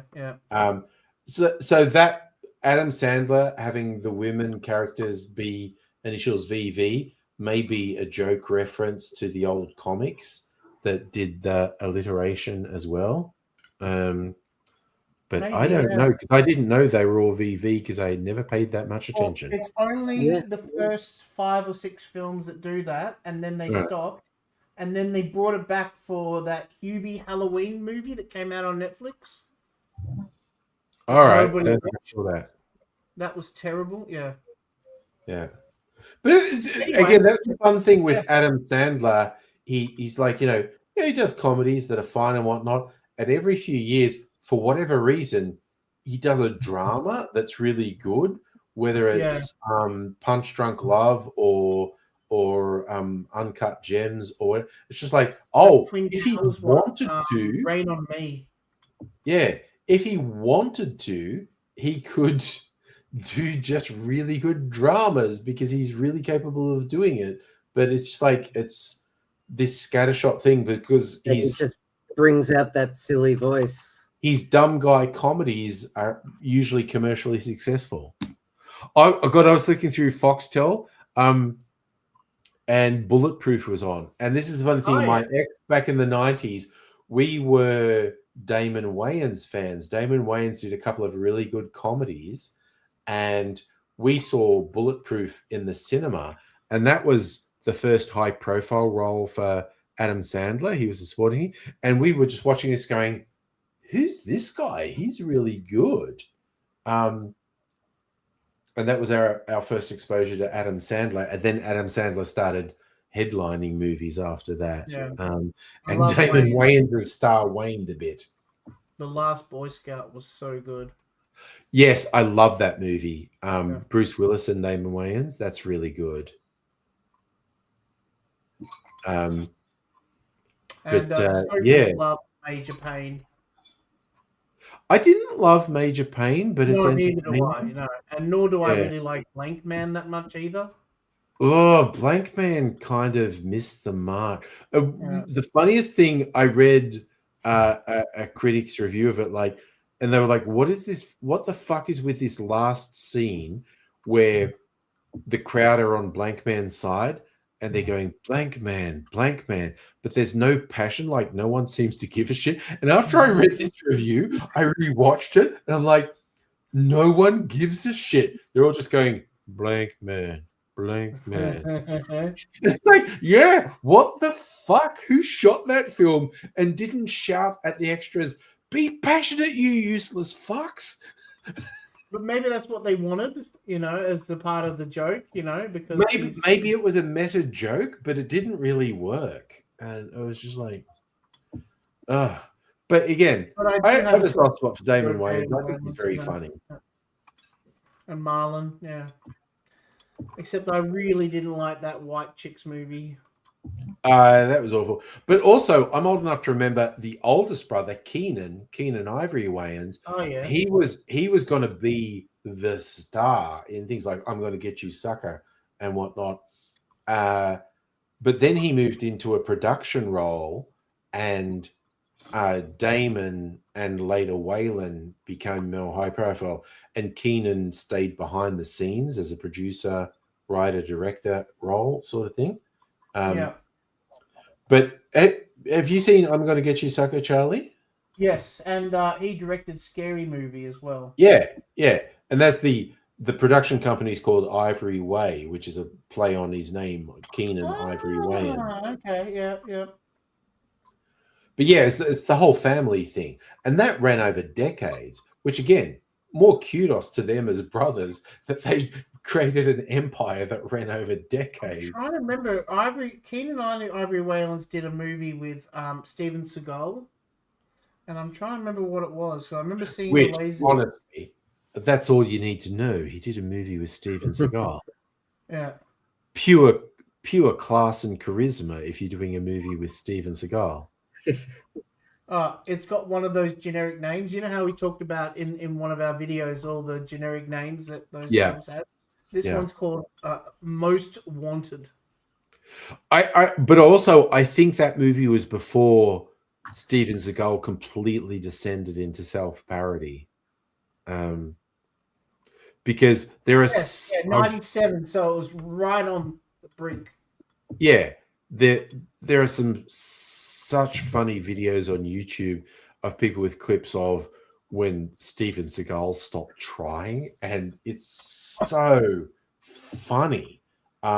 Like he was doing these shitty made in Russia action films where he's in a chair for the whole movie because he can't bother getting up. Tom Segura did a bloody awesome version. Tom Segura is really funny when he rips on Steven Seagal. Yeah. Oh my god, you made me think about it the moment you started saying it. That was so funny. But like, leaning back on the desk and just batting off. He's literally on a chair. He doesn't get out of a chair. It's like, what the fuck? But even before that, like when he first got his career, I remember an interview with a stuntman saying, like, he did this presentation for these studio executives where he's like he was lying, talking about how he was trained by these mystic masters from the East and he has achieved a level of jiu-jitsu. And so he did this performance for these studio execs who were all coked up and stupid as fuck. And he had these guys running at him and he's throwing them through the air and stuff. But none of the studio people got this was choreography. This may as well have been ballet because he wasn't actually throwing people. They were working together in a choreographed way to make it look visually impressive. And the studio guys went, he's amazing. But that just degenerated to, there's a really funny video from only a few years ago of Steven Seagal and guys run at him and he just goes, bleh. And the guys do somersaults through the air and stuff, which is clearly completely unconnected to Steven Seagal. It does like a triple flip in the air. Yeah. No, have you seen videos of Steven Seagal running? Sorry, you said Steven Seagal running while I was having a drink. I almost well, he's famous for running like a girl, isn't he? Yeah. He has the worst run. He has such a weird gait. What were you going to say, Charlie? The producers seen him do those moves and go, that would look great on camera. And that's probably why they booked him on he was locked into a Warner Brothers contract for like 7 or 8 years. He was to the point where he was even allowed to direct his own film. I think he made one about protecting the wildlife in Alaska. Yes, he went into this weird thing. And he's also notoriously the worst Saturday Night Live guest ever. Yeah. And Michael Caine was a brilliant bad guy in that film.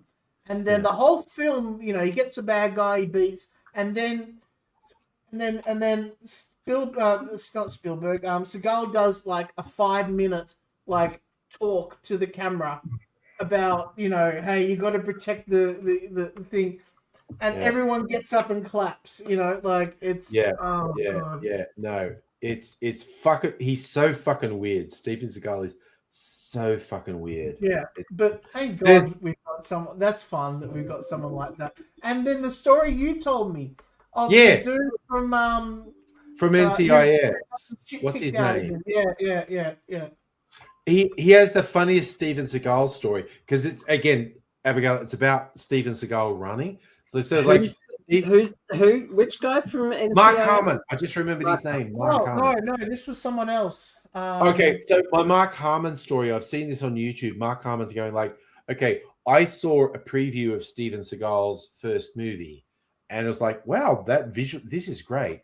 And he said, and I was on the lot because I was doing whatever, and Steven Seagal's there, and I went, hey, Steven, I got to see a preview of your movie. It's fantastic. It's going to do great. You're going to be great. So look, if I could give you one tip, don't let them record you running. Because it looks weird. And he went, oh, and he went, okay. And they were on the studio set, and he went to get lunch at the commissary, and he'd left Steven Seagal standing there. And he said, half an hour later, I came out after having had my lunch and walked out, and Steven Seagal's still standing there, like, like I'd broken his brain by saying he runs funny.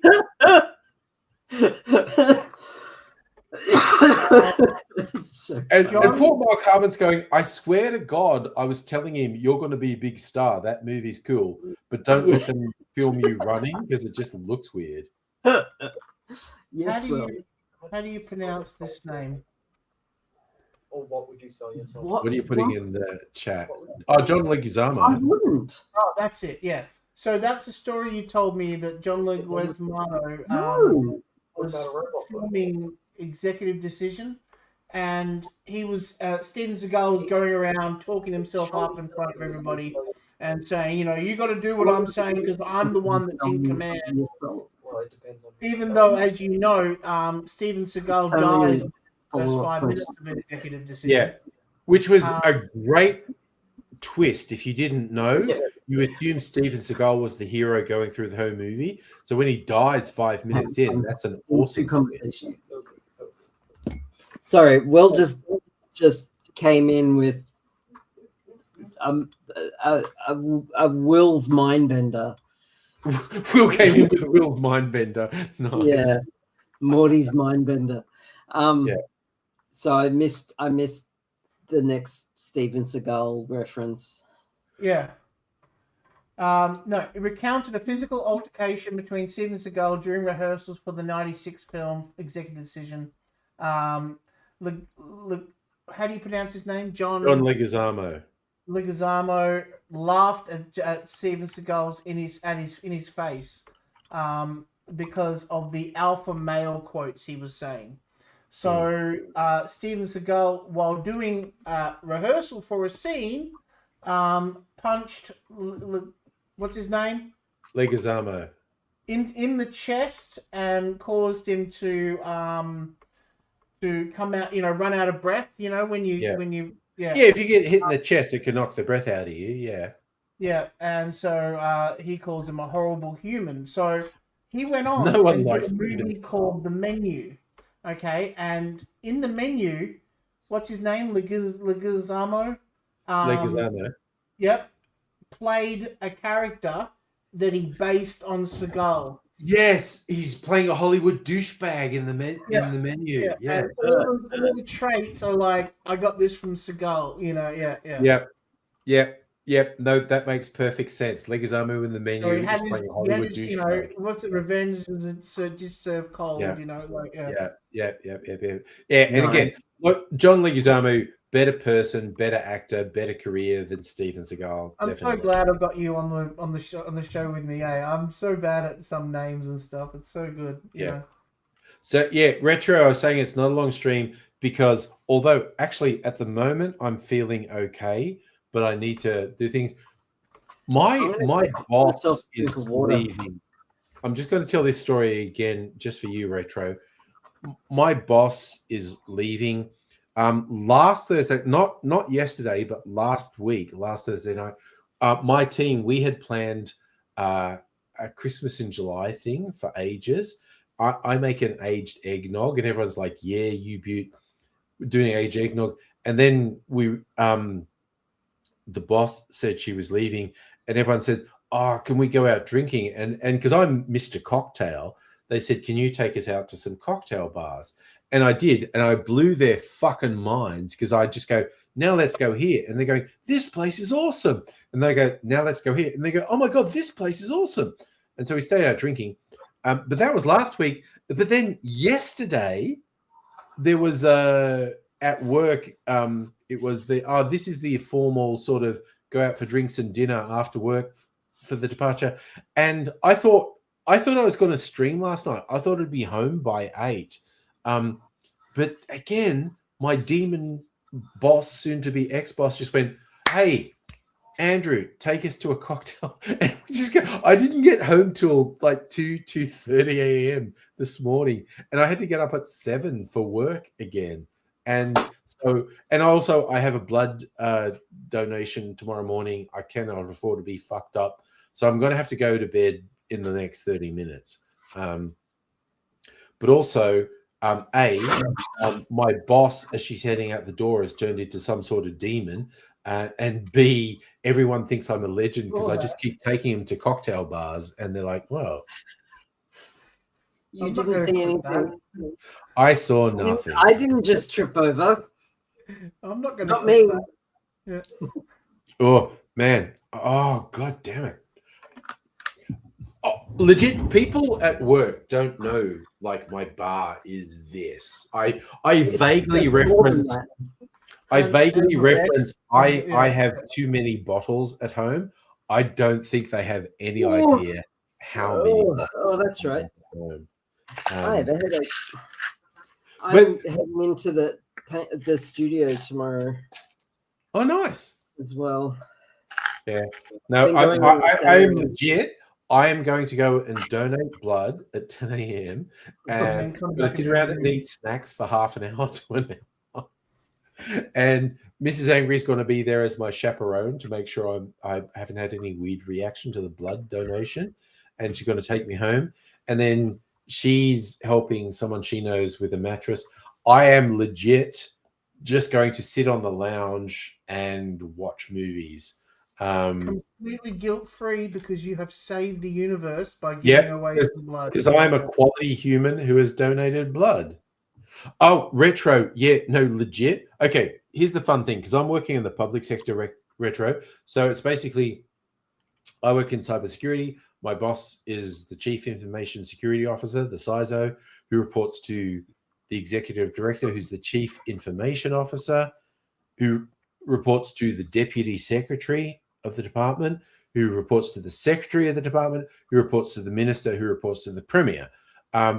Okay, my current thing is new boss, so new CISO, new CIO, that changed in the last couple of months, relatively new DepSec, who changed in the last 2 years, new secretary, who changed in the last years. Now, because of the shenanigans in Victorian politics, new minister, because of it, and new premier, and in a few months, there's a state election. Worst case scenario, fucking Liberals will win and my world will be shot to fucking hell. So I am dealing with way too much fucking change at the moment. Hang on, did you say new premier? Yeah, because the Daniel Andrews anointed thing, I've forgotten her name. She got knocked off by someone from the Conservative side of state Labor. Yeah, who's our new premier? I don't know. Look it up. I can't fucking remember his name. Fair enough. That happened in the last couple of weeks. So the premier changed in the last week or two. So does that? Fuck. Okay. So but that's what I'm dealing with. New direct boss, new boss's boss, new boss's boss's boss, and up the chain, everything's changed. And the state election, worst case scenarios is the Liberal win, which is everything is shit at that point. But even if Labor is returned, because there's a new premier, they're going to go, okay, now I'm going to put my stamp on the public sector and I'm going to announce a restructure. In the public service, it's called a machinery of government change, or a MOG. And it's just like pointless shit that is difficult, stressful, and costs money. Even just mundane shit, like they changed the name of a department. Cool. So we have to change all the stationery, all the job titles, the website, and it's so fucking dumb. You know what? You know what's really dumb? So the Department of Housing, after Dan Andrews left, and he left with his he left on the back of his demolish public housing so that his property investment decision, and earn a lot of money legislation. Sell it to the which private was sector. fucking huge. Literally demolish all of the it's just fucked. And then left. So the Department of Housing changed its name to the Department of, I've got a letter here. So the sub-department is called Homes Victoria, but it's actually called the Department of Housing Fairness, Department of Housing Fairness and Services, or something like that. It's so fucked. Yeah. Fairness is in the name. Yeah. The Department of Fairness. Which is very 1984-ish.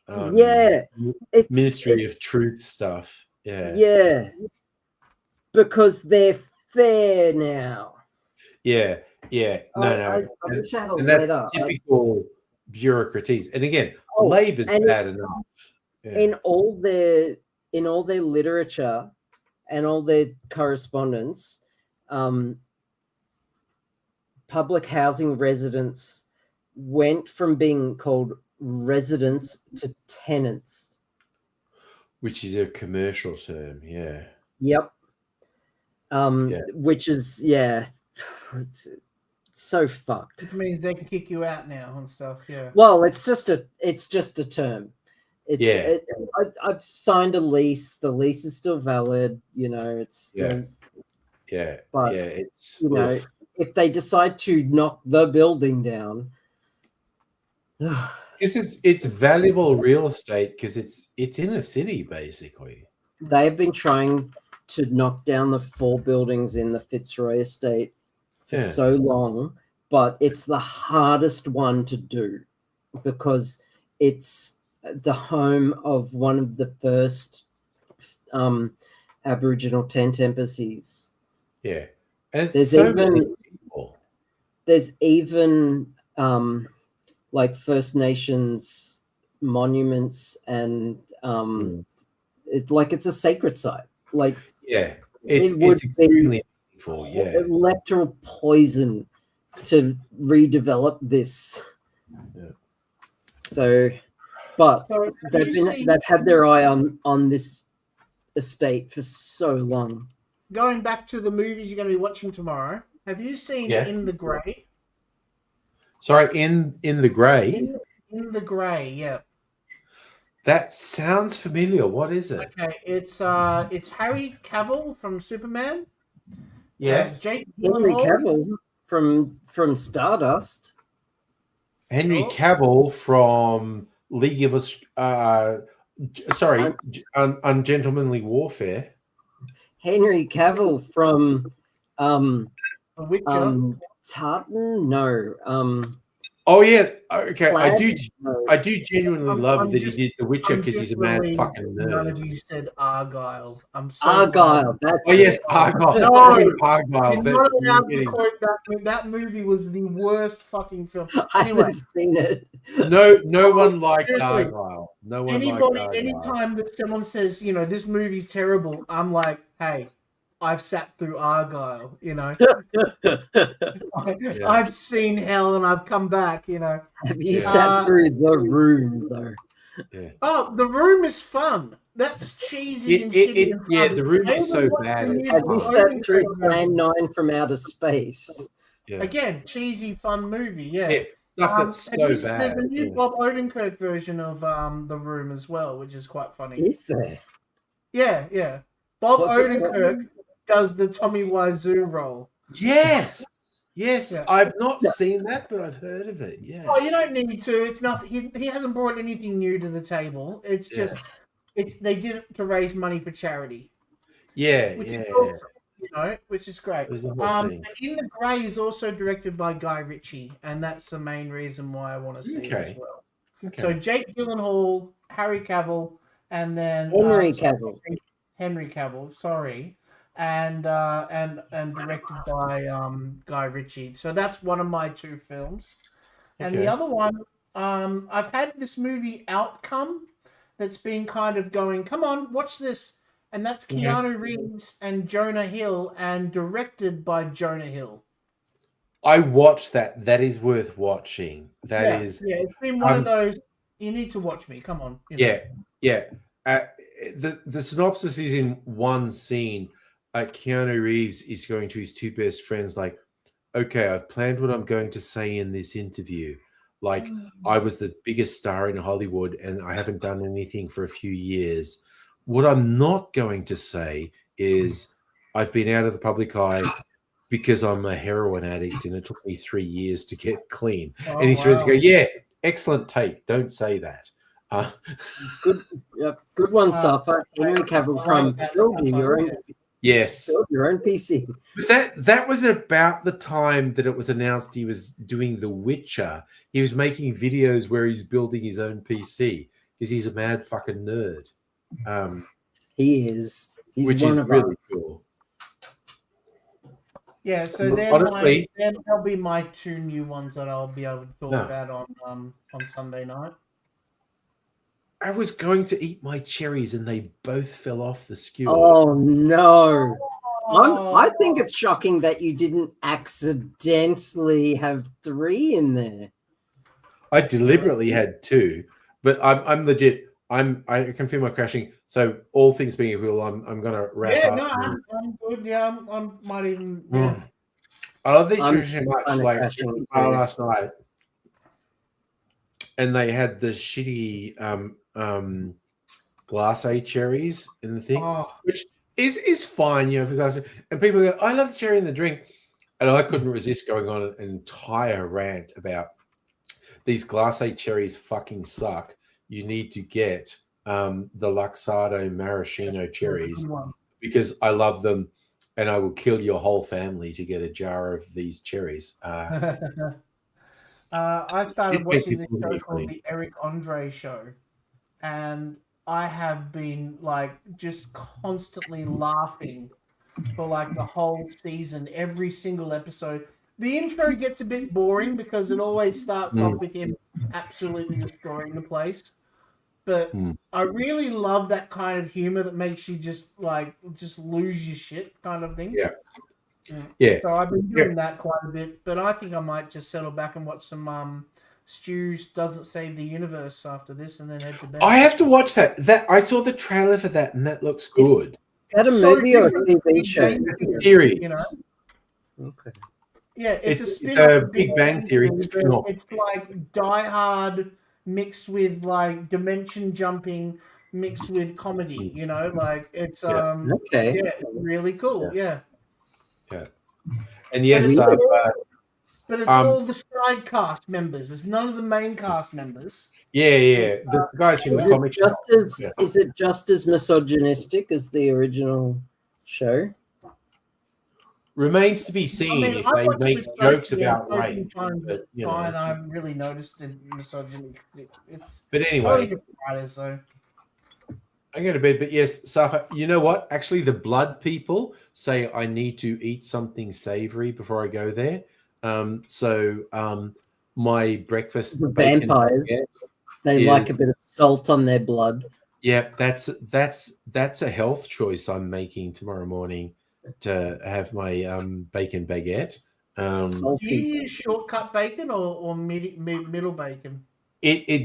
I like streaky bacon, but I will also be swayed by what's on sale in the supermarket. Yeah. I've always been a middle bacon kind of guy, but Sophie likes shortcut, so I'm like, do what the wife says, kind of thing. Yeah.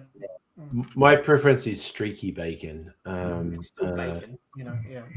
So and I do have streaky bacon for tomorrow morning. All right. Well, much love. Thank you for having me on again, Ingrid. Thank you for joining me, because you were the only people that kept me going for more than half an hour, because I don't know that I could keep going without something.